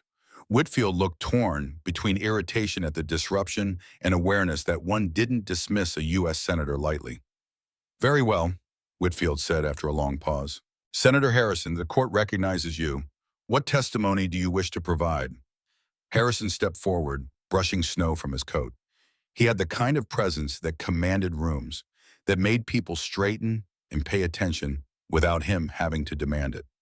Your Honor, members of this court, I apologize for this dramatic entrance. However, I've been investigating Federal Inspector Victor Brennan for the past week at the request of my good friend Samuel Thornton, and what I've uncovered requires immediate attention before any custody decision is made. Victor started to stand, but the territorial marshals, sensing a shift in the power dynamics, moved to flank him. He sank back into his seat, his expression carefully neutral, but his eyes sharp with calculation. Harrison pulled documents from his coat, approached the bench, handed them to Whitfield. Your Honor, these are official records from the Treasury Department, obtained through proper federal channels. They document irregularities in Inspector Brennan's conduct over the past 8 years, missing evidence in cases he investigated, unexplained deaths of witnesses, financial discrepancies suggesting bribery and corruption. He produced more papers. These are affidavits from women in 3 territories, women who came forward when they heard Victor Brennan was in Wyoming. Each describes a pattern of courtship, marriage, or near marriage, followed by violence and threats. 2 of these women barely escaped with their lives. A third woman, Clara Brennan, was not so fortunate. This is outrageous, Victor said, standing now, his composure finally cracking. These are lies manufactured by Thornton's money and influence to discredit me. I'm a federal officer. I've served with distinction for 13 years. You've hidden behind that badge for 13 years, Harrison corrected coldly, using federal authority to avoid investigation, to intimidate victims, to move between territories whenever questions arose. But you made a mistake, Inspector.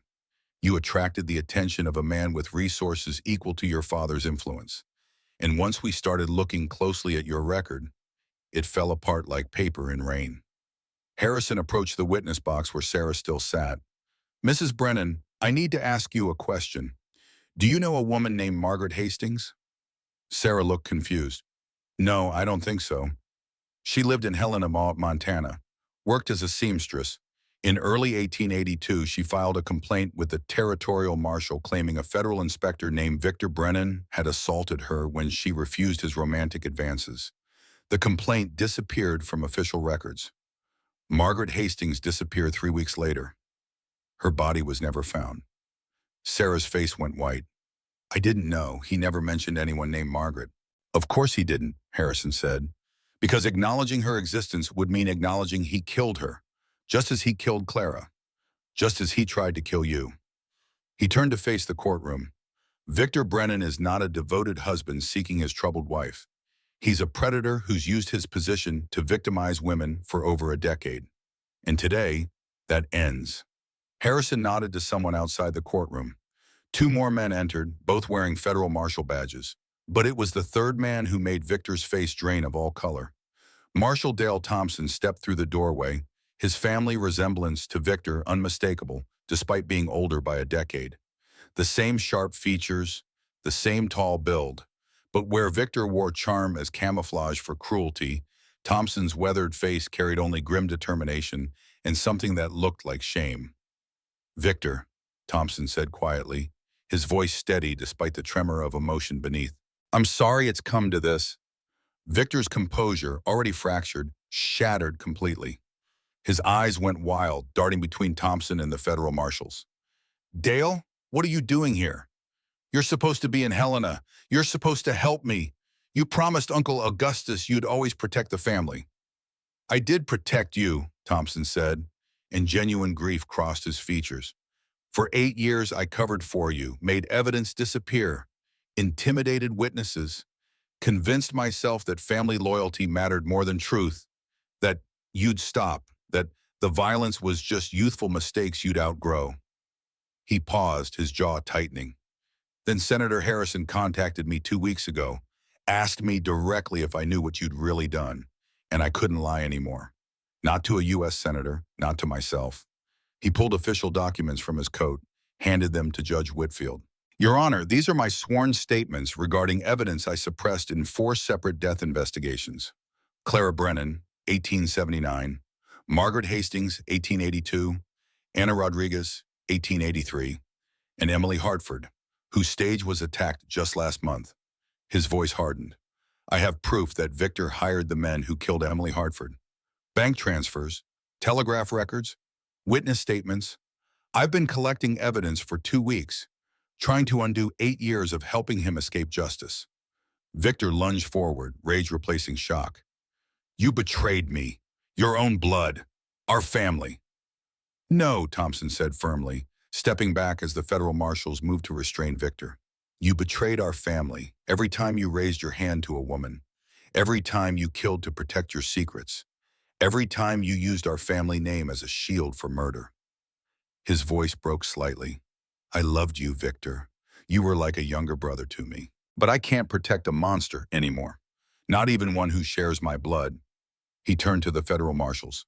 Inspector Victor Brennan, you're under arrest for suspicion of 4 counts of murder, assault, corruption of federal office, abuse of authority, and conspiracy to commit murder. You'll be transported to Denver to face federal charges. Thompson's eyes met Victor's one last time. And I'll be the primary witness for the prosecution. I'm going to tell them everything I helped you hide. Every crime, every victim, everything. Victor's face contorted with betrayal and fury. I'll destroy you for this. Uncle Augustus will disown you. You'll lose everything. Uncle Augustus resigned this morning when he learned I was cooperating with federal investigators, Thompson said quietly. He's facing his own charges for judicial corruption. The family you're invoking? It's already destroyed, Victor. You destroyed it. I'm just making sure the truth finally comes out. Victor moved then, faster than anyone expected.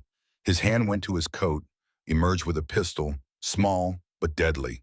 He grabbed the nearest person, which happened to be Pike, his own attorney, and dragged the man in front of him as a shield. Nobody moves, Victor snarled, and all pretense of civility had vanished from his voice. This was the real Victor Brennan, the monster Sarah had lived with, cold and vicious and willing to hurt anyone to get what he wanted. I'm walking out of here. Anyone tries to stop me, Pike dies. The courtroom erupted in chaos. People screamed, dove for cover. The federal marshals drew their weapons, but couldn't fire with Pike in the way. Sheriff Wade moved to intervene, but stopped when Victor pressed the gun against Pike's temple. Sarah, Victor called out, his eyes finding her in the confusion. You're coming with me. You and Grace, we're leaving, right now, or I start killing people. You know I keep my promises. He began backing toward the door, dragging Pike with him, guns swinging between Samuel and Sarah, keeping everyone at bay. The federal marshals tracked him, but couldn't risk a shot. Victor was well-trained, knew how to use a hostage, knew how to control a room through fear. They'd almost reached the door. Pike stumbled, his feet catching on the courtroom's threshold. Victor yanked him upright with vicious strength, and Pike cried out in pain as his arm twisted at an unnatural angle. Shut up, Victor hissed, pressing the gun harder against Pike's temple. Or I'll paint these walls with your brains. Samuel shifted his weight, preparing to rush forward, but Sheriff Wade caught his arm in an iron grip. Not yet, Wade breathed. He's watching for that. Wait for your moment. But it was Sarah who created the moment. Victor, she said, and her voice cut through the chaos like a blade through silk. Clear, steady, utterly without fear. Victor froze. His head turned slowly toward her, and something in his expression shifted. Confusion, perhaps, or recognition that something fundamental had changed in the woman he'd spent 3 years breaking. Look at me, Sarah continued. She stood perfectly still in the center of the courtroom, her hands at her sides, her gray eyes locked on Victor's face. I need you to hear something before this ends, before they take you away, before justice finally finds you. Justice? Victor laughed. but the sound was brittle, manic. You think this is justice? They're stealing you from me. Stealing my property, my wife, my daughter. I was never your property, Sarah said.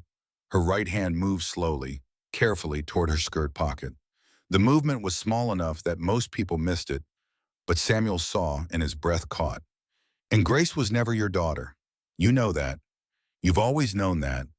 But you took us anyway because you don't love, Victor. You own, you possess, you destroy. Victor's face darkened. Careful, Sarah. You're standing in a room full of people I can hurt. Don't make me prove what I'm capable of. I already know what you're capable of, Sarah replied. Her fingers slipped into her pocket, closed around the familiar weight of Thomas's derringer. You broke 3 of my ribs, fractured my left wrist twice, gave me a concussion so severe I couldn't remember my own name for 2 days. You shot me in the shoulder and left me to die in the snow with my daughter. Her voice never wavered. I know exactly what you're capable of, Victor. But here's what you never understood about breaking people. She pulled the gun free in one smooth motion, raised it, aimed directly at his chest. Her hands didn't shake. Her stance was perfect, weight balanced, just as Thomas had taught her a lifetime ago when the world was still kind. Broken things become dangerous, she said softly, because they've already survived the worst you can do to them, and they have nothing left to lose. Victor's eyes widened. For the first time, genuine fear crossed his face. You won't shoot me, he said, but uncertainty cracked his voice. You're not a killer, Sarah. You're weak. I'm a survivor, Sarah corrected. There's a difference. Victor tried to swing his gun toward her, tried to use Pike as a shield, but Pike had been waiting for this moment too. The attorney threw his weight backward, driving his elbow into Victor's wounded side, into ribs still bruised from the fight with Samuel weeks before. Victor's grip loosened for just a second, just long enough. Sarah fired. The Derringer's report cracked like thunder in the enclosed space. The bullet took Victor high in the right shoulder, precisely where Sarah had aimed, precisely where it would shatter bone and nerve without killing. Victor screamed, a sound of pure animal agony, and his gun fell from nerveless fingers, clattering across the wooden floor. Pike scrambled away on hands and knees, gasping. The federal marshals surged forward, but Sarah hadn't lowered her weapon. She stepped closer to Victor where he'd collapsed against the wall, clutching his shattered shoulder, blood seeping between his fingers. You were supposed to be afraid of me, Victor gasped through clenched teeth. You were supposed to break. That's what you do. You break, you cry, you beg. I did all those things, Sarah agreed. She still held the Derringer steady, though she'd lowered it slightly, no longer aimed at his chest but not put away either. You broke me so completely I didn't think I'd ever be whole again. You made me afraid to close my eyes at night, made me flinch at raised voices, made me believe I deserved every blow, every cruel word, every moment of terror. She crouched down, bringing herself to eye level with him. The Derringer remained between them, a small but absolute barrier. But you know what happens to broken things, Victor? The ones that don't die? Victor stared at her, his face twisted with pain and rage and dawning comprehension. They heal, Sarah whispered, and the cracks become the strongest parts. The places that broke become the places that can't be broken again. You taught me that every time you hit me and I got back up, every time you threatened Grace and I found new ways to protect her, every time you said I was worthless and I kept surviving anyway. She stood, stepped back. You made me strong, Victor. Strong enough to walk through 3 days of blizzard. Strong enough to shoot a man in open court. Strong enough to finally stop being afraid of you. She turned to the federal marshals who stood frozen, weapons drawn but clearly uncertain whether to intervene. I'm not going to kill him, she said clearly. He deserves to die, but I'm not going to be the one who does it. Because I'm not going to let him turn me into what he is. He's going to stand trial. He's going to face every woman he's hurt. He's going to hear their testimonies, see their faces, know their names, and then he's going to hang for what he's done. She looked back at Victor one last time. And I'm going to be there to watch, to bear witness, to make sure the last thing you see before you drop is my face, alive and free and happy. Because I survived you, Victor, and that's the greatest revenge I could ever take. Only then did the marshals move. They grabbed Victor, hauled him to his feet despite his screams of pain, cuffed his hands behind his back. He thrashed weakly, still trying to fight, still trying to hurt. "You're dead!" he shrieked as they dragged him toward the door, spittle flying from his lips. "You hear me, Sarah? You're dead, both of you. I'll kill you. I'll kill that bastard child. I'll kill everyone you've ever loved. You're mine. You'll always be mine. Mine!" His voice echoed through the courthouse, fading only when they'd pulled him outside into the snow, toward waiting horses and federal custody and justice too long delayed. Sarah stood motionless in the center of the courtroom, still holding the derringer, still steady despite the adrenaline crash that had begun to make her hands tremble. Samuel crossed to her in 3 long strides, gently took the gun from her fingers, and wrapped his arms around her as her knees finally buckled. "It's over," he murmured into her hair. "Sarah, it's over. He's gone. You're safe. You're free." She looked up at him, tears streaming down her face for the first time since she'd stood to face Victor, and those tears looked nothing like fear or despair. They looked like release, like 3 years of terror finally breaking loose and washing away. "I shot him," she whispered. "I actually shot him." "You did," Samuel confirmed. "You were magnificent." "I wanted to kill him," she admitted, her voice barely audible. "When I had the gun pointed at him, I wanted to pull the trigger and watch him die. I wanted it so much it scared me." "But you didn't," Samuel said firmly. "You chose justice over revenge. You chose to be better than him. That's what makes you strong, Sarah. Not surviving what he did to you, though that took incredible strength, but choosing when you had the power to destroy him, to let the law do it instead. That's real courage." Grace appeared at their side, Mrs. Walsh having brought her from the manor the moment the danger ended. The little girl threw her arms around both of them, and they knelt together on the courthouse floor, the 3 of them holding each other while the crowd slowly began to disperse, while Pike was checked by Dr. Morrison, while Judge Whitfield tried to restore some semblance of order to his disrupted court. "Mama," Grace whispered, "is the bad man really gone?" "Really gone," Sarah confirmed, kissing her daughter's forehead. "Forever. He can't hurt us anymore. He can't hurt anyone anymore." "Because you were brave," Grace said with the absolute certainty of a child. "You protected us, just like you always do." Sarah pulled back to look at her daughter's face, saw the trust there, the love, the complete absence of fear, and she realized that Grace was right. She had been brave, not just in that moment with the gun, but in every moment before it, in choosing to run, in choosing to fight, in choosing to keep living when dying would have been easier. She'd been brave every single day since she'd decided she wouldn't let Victor win. And now, finally, that bravery had carried her all the way through to the other side. Pike scrambled away, shaking. Victor thrashed in the marshal's grip, his face twisted with rage and pain. "You shot me!" he shrieked at Sarah. "You shot me! I'll kill you for this! I'll kill you and that bastard child both! You hear me? You're dead! You're both dead!" "No," Sarah said quietly, still holding the derringer, still steady. "We're alive. For the first time in years, we're alive. And you're done. No more hunting. No more hurting. You're done." The marshals dragged Victor toward the door. As they passed Sarah, Victor lunged at her, murder in his eyes. But the marshals held him fast. "This isn't over," he hissed. "My father will have me out in weeks. I'll come back. I always come back." "You won't," Senator Harrison said. "Your father resigned from the bench this morning. Federal investigation into his own corruption. Seems he's been covering for you for years, making evidence disappear, intimidating witnesses. He's facing charges himself. You're both finished." The realization hit Victor like a physical blow. His face went through a series of expressions. Disbelief, rage, fear, and finally something like despair. They dragged him from the courtroom still cursing, still threatening, his voice fading as they took him out into the snow. The crowd sat in stunned silence. Judge Whitfield, who'd witnessed the entire scene from his bench with growing horror, finally found his voice.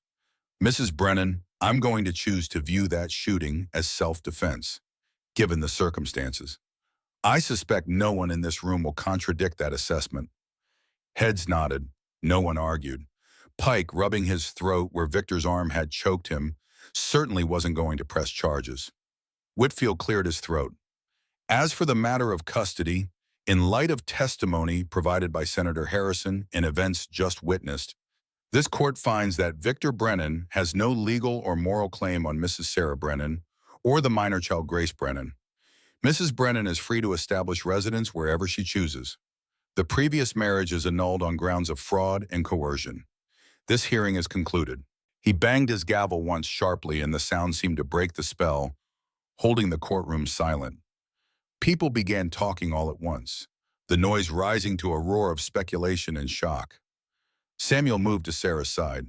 She still held the derringer, her hand beginning to shake now that adrenaline was fading.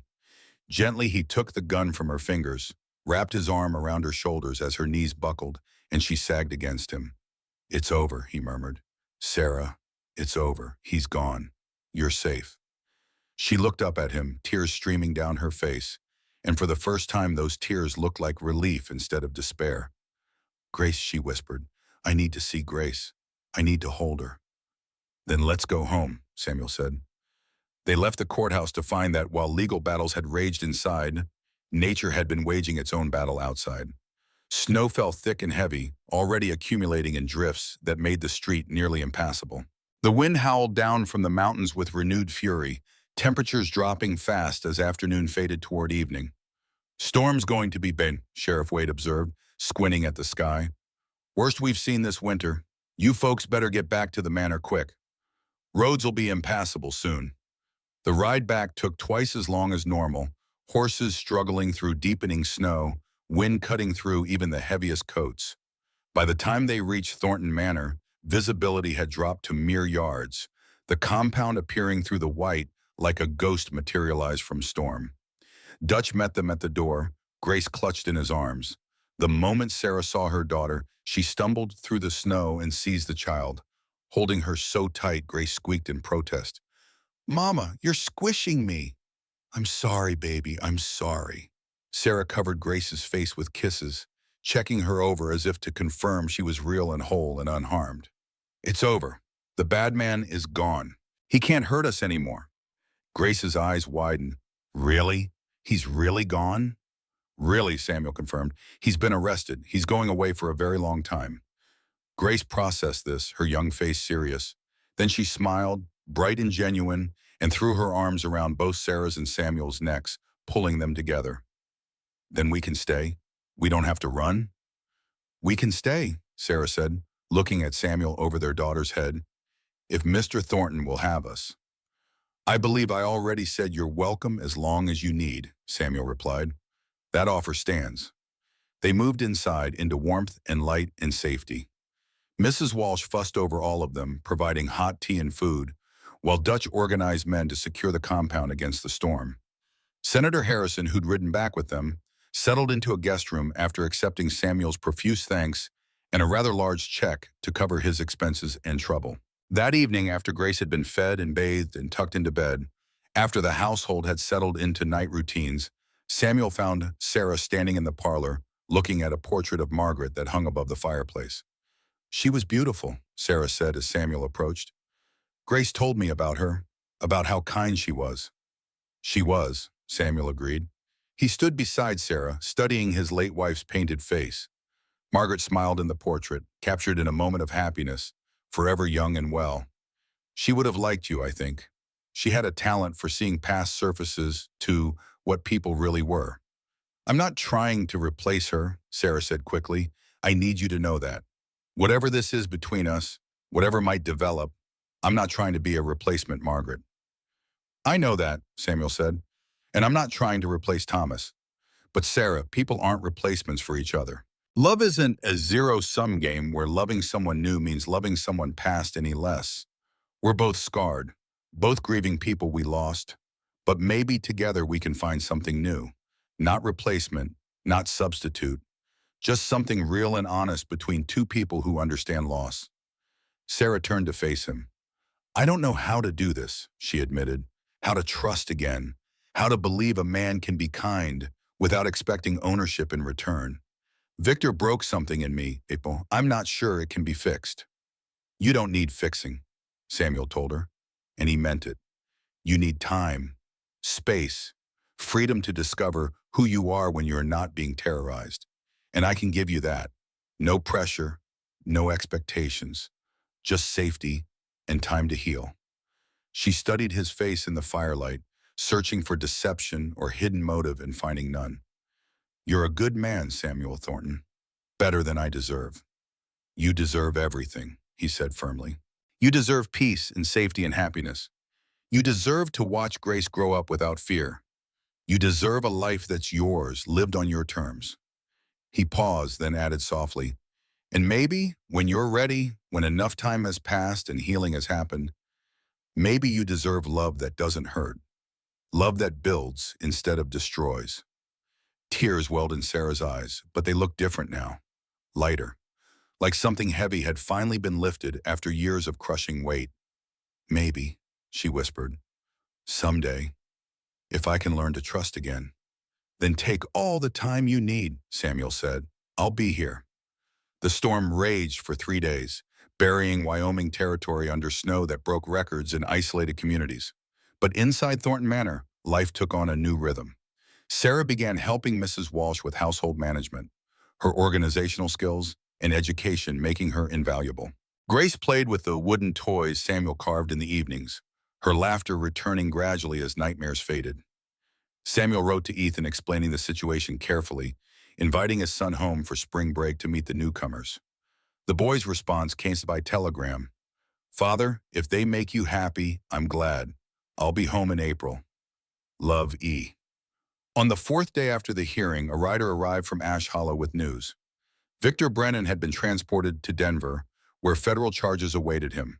More women had come forward, emboldened by his arrest. The case against him was overwhelming. Judge Augustus Brennan had indeed resigned and faced investigation himself. The whole corrupt structure that had protected Victor for years was collapsing. Winter softened gradually into early spring.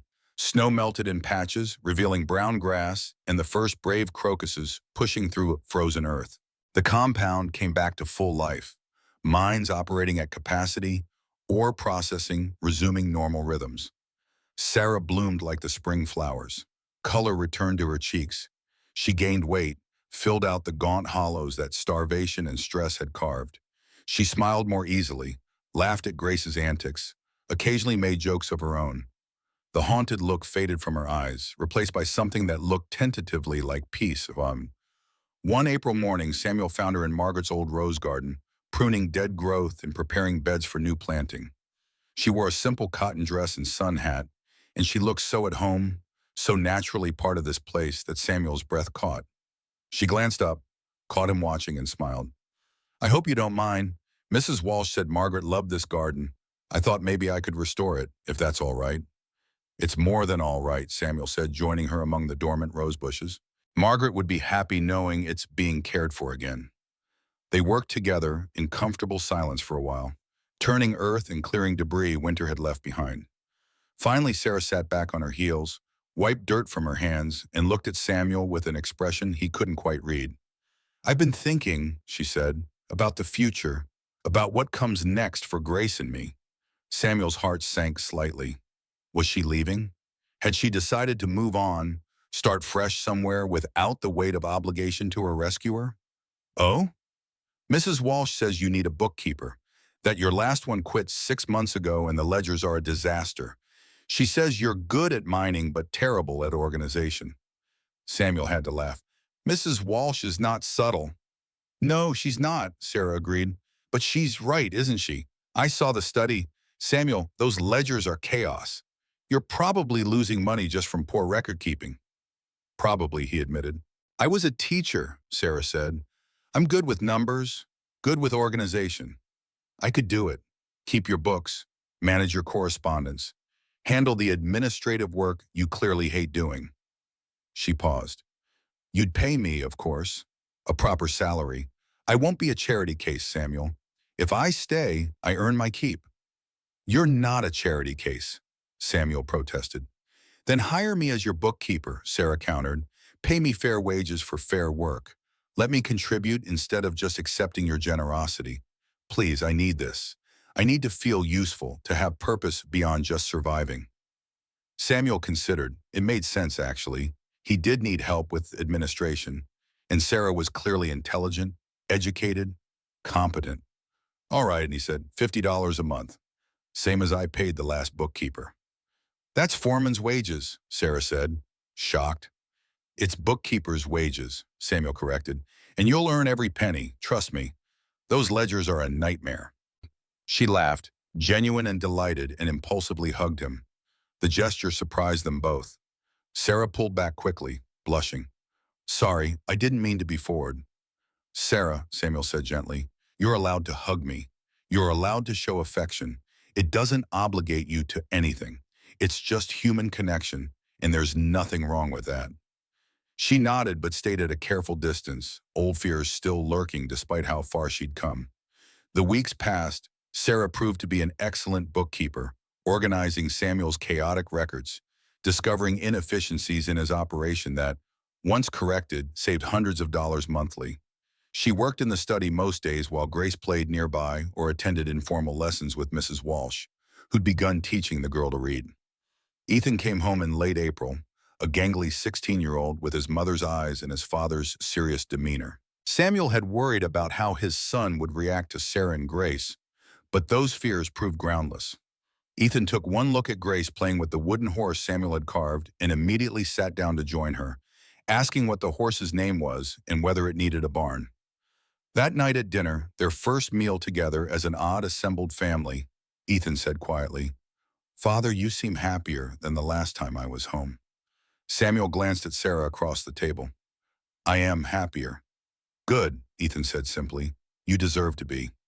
May brought warm weather and the first real heat of approaching summer. The roses in Margaret's garden bloomed spectacularly under Sarah's care, filling the air with fragrance.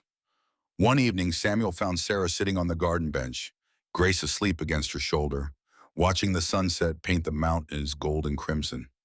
He sat beside them. "Beautiful evening."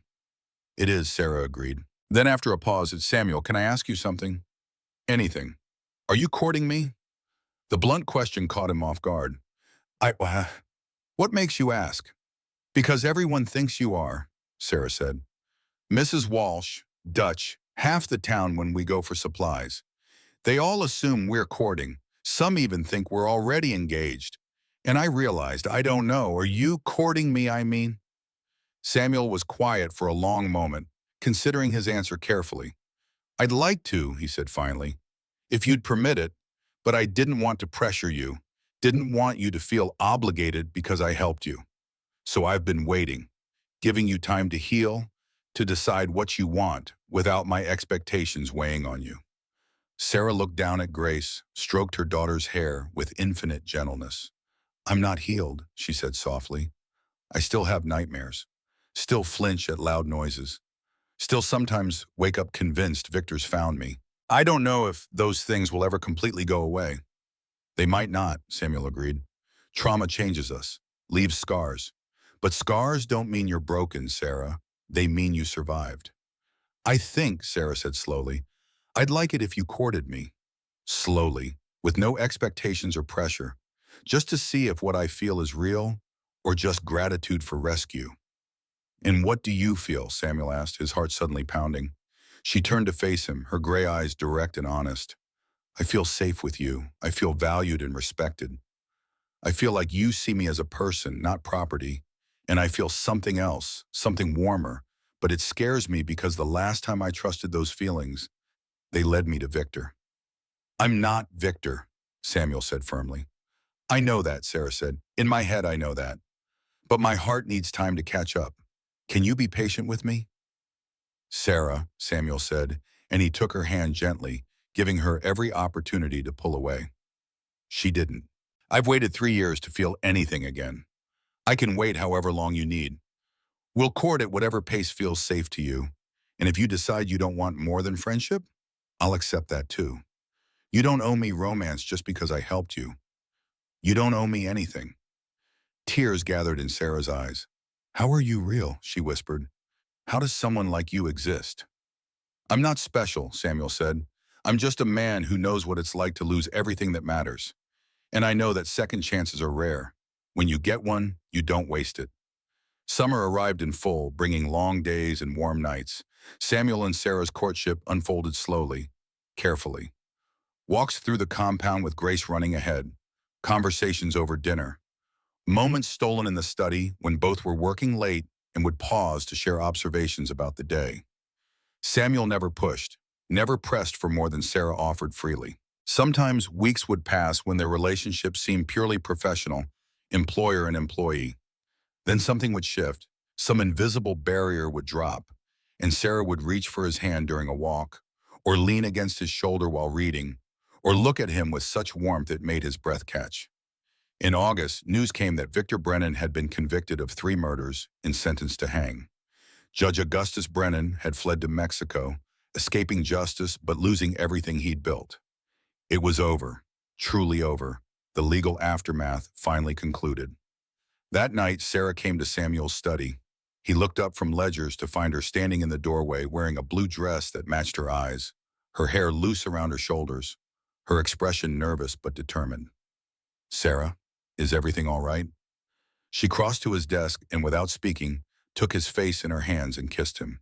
It was gentle, tentative, asking rather than demanding. Samuel froze for a heartbeat of shock, then kissed her back, carefully, mindful of boundaries and trauma and trust hard won. When they parted, Sarah was crying. "I wanted you to know," she said. "What I feel, it's not gratitude. It's not obligation. It's real. I love you, Samuel. I think I have for months, but I was too afraid to admit it, even to myself." Samuel stood, pulled her into his arms, held her close. "I love you too," he said into her hair. "God help me. I love you so much it terrifies me. Because I can't lose you, Sarah. I can't survive losing someone I love again." "Then don't lose me," she said simply. "Choose me. Choose us. Choose this life we're building together." "Is that what you want?" he asked, pulling back to see her face. "Marriage? A life together? Because I won't assume. I need to hear you say it." "I want to marry you," Sarah said clearly, no hesitation. "I want Grace to have a father who'll love her as his own. I want more children, yours and mine together. I want to grow old with you in this house, raising our family, building something good from all the pain we've both endured." She smiled through tears. "But mostly, Samuel, I want you. Your strength, your kindness, your ridiculous inability to organize a ledger. All of it, forever." Samuel kissed her again, deeper this time. Years of loneliness and grief finally breaking against the shore of new love, new hope. When they finally broke apart, both breathing hard, he rested his forehead against hers. "Marry me then," he said, properly, with a ceremony and witnesses, and Grace as flower girl, and Ethan giving you away because God knows he's been hoping for this since April. Sarah laughed, the sound bright and free. "Yes, yes, I'll marry you, 1,000 times yes." They were married in September when the aspen turned gold and the air carried the first promise of autumn cold. The ceremony took place in Margaret's rose garden, now fully restored and blooming magnificently. Half the compound attended. Sheriff Wade officiated. Ethan stood as best man, beaming with pride at his father's happiness.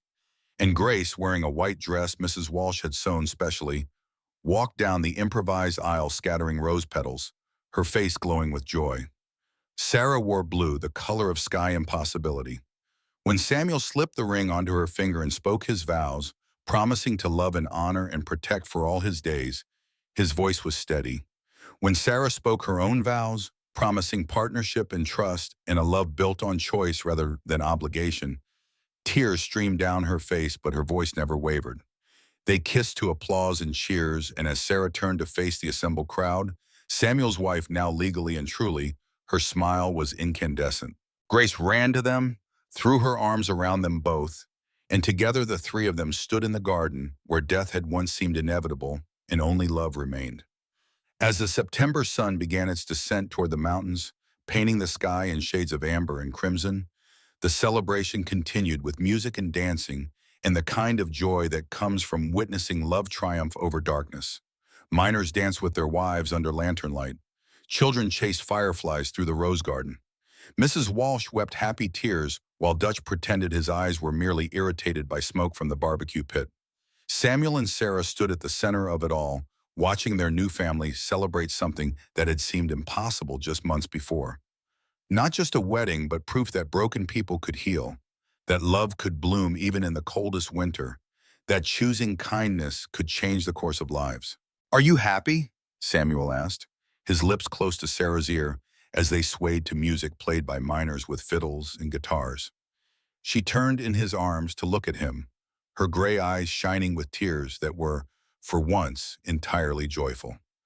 "I didn't think I'd ever feel safe enough to be happy again," she admitted. "I thought Victor had taken that from me permanently. But standing here, married to you, with Grace laughing and Ethan playing with her like the brother she never had, with all these people celebrating with us," her voice caught. "Yes, Samuel, I'm happier than I ever thought possible. Happier than I deserve." "You deserve everything good this world has to offer," Samuel said firmly. "Every moment of peace, every smile, every night you sleep without nightmares. All of it." Grace appeared at their feet, her flower crown askew, her white dress grass-stained from playing. "Papa," she said, and the words still made Samuel's chest tighten with emotion every time he heard it. "Papa, Ethan says we can see the stars better from the hill. Can we go, please?" Samuel glanced at Sarah, who nodded with a smile. "Of course," he said, lifting Grace onto his shoulders the way he'd once carried Ethan years before. "But stay where we can see you and take a lantern." "I will," Grace promised, squirming to get down as soon as she spotted Ethan waiting with a lit lantern. The two children ran off together, Grace's laughter carrying back to them on the evening breeze. Sarah watched them go, her hand finding Samuel's. "Thank you," she said quietly. "For what?" "For loving her as yours, for never making her feel like she's anything less than your daughter, for showing her what fathers should be." She paused. "For showing me what love should be." Samuel pulled her close, held her as music played, and stars emerged one by one overhead. "She is mine," he said simply. "From the moment I found her in that barn, shakingly with cold and fear, trying to protect her mother with a stick of firewood. She's been mine, just as surely as any child I could have fathered." They stood together as twilight deepened into night, as fireflies began their ancient dance among the roses, as their community celebrated around them. And in that moment, wrapped in Samuel's arms, surrounded by people who'd come to care for her, Sarah felt something she hadn't experienced since before Thomas died. Complete safety, utter peace, the absolute certainty that she was home, truly home, for the first time in years. "I love you," she whispered against his chest. "I love you too," Samuel replied, "and I'll spend every day for the rest of my life making sure you never doubt it." The years that followed were good ones. Sarah bore two more children, first a son they named Thomas after her lost love, then a daughter they called Margaret after Samuel's first wife. Grace grew into a bright, confident young woman who eventually became a doctor, following in Dr. Morrison's footsteps. Ethan married and gave them grandchildren. The mining operation prospered under Sarah's capable management of the books, but perhaps the greatest testament to their love was simpler than success or prosperity. It was the way Samuel and Sarah moved through their days together, partners in truth, making decisions jointly, respecting each other's strengths, supporting through weakness. It was the way Samuel never raised his voice in anger, the way Sarah never flinched from his touch.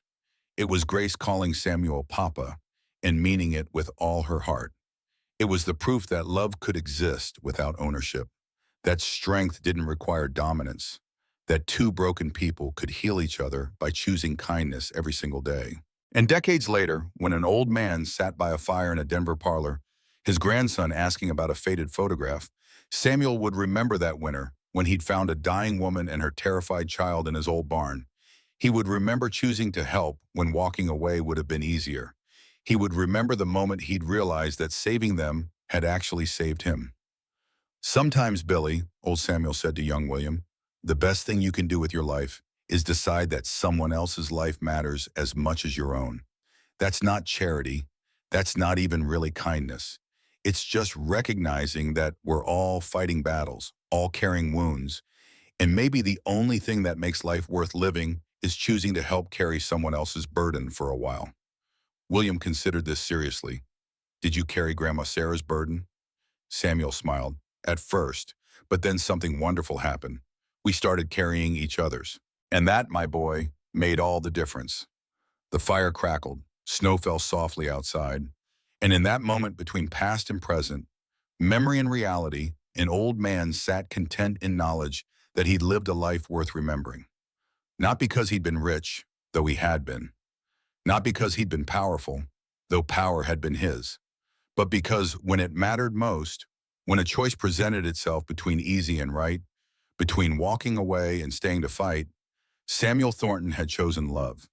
The fire in the Denver parlor had burned low, embers glowing soft as memories.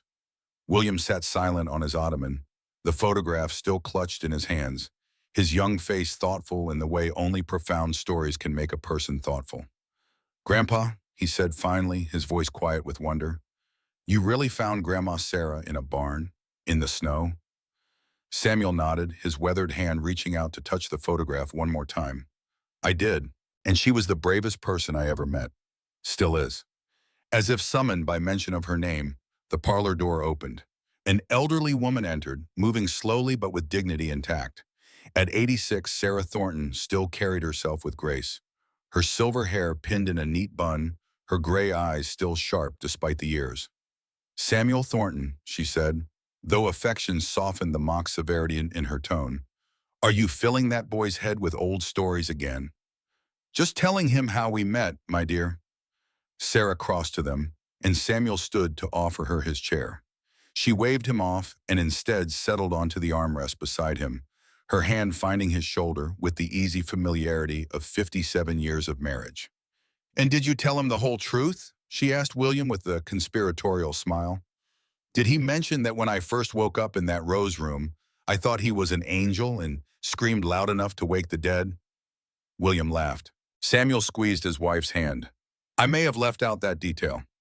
"He leaves out all the best parts," Sarah told her grandson, like how terrible his bookkeeping was, or how he burned dinner the one time he tried to cook, or how he proposed 3 times before I finally said yes because I was convinced no man could actually be that patient and kind. "You said yes the first time," Samuel protested. "I said I'd think about it the first time," Sarah corrected, her eyes dancing with mirth. "That's not the same thing." They bickered gently, comfortably, in the way old couples do when love has worn grooves so deep that even disagreement becomes affection. William watched them, saw how his grandfather's hand never left his grandmother's, saw how she leaned into him without thinking, saw the way they looked at each other, and still, after more than half a century, saw something worth cherishing. "Grandma Sarah," William asked, "were you scared when you shot Victor in the courtroom?" Sarah's expression grew serious. "Terrified," she admitted, "but I was more scared of going back to being his prisoner." "Fear is funny that way, William. Sometimes the only way past it is straight through it. And sometimes the scariest thing we can do is also the most necessary." "Your grandmother," Samuel said proudly, "shot that monster right in front of God, the law, and half of Ash Hollow. Bravest thing I ever witnessed." "Second bravest," Sarah corrected softly. "The bravest was 3 days before that, walking through a blizzard with a bullet wound and a 4-year-old child, choosing to keep fighting when dying would have been easier." Samuel lifted her hand to his lips, kissed her knuckles gently. "We saved each other." "We did," she agreed. William looked at the photograph again, seeing it differently now. Not just 2 people standing before a cabin, but survivors, fighters, people who'd chosen love when hate had every reason to win. "Is Great-Aunt Grace really a doctor?" he asked. "Head of surgery at Massachusetts General Hospital," Sarah confirmed with unmistakable pride.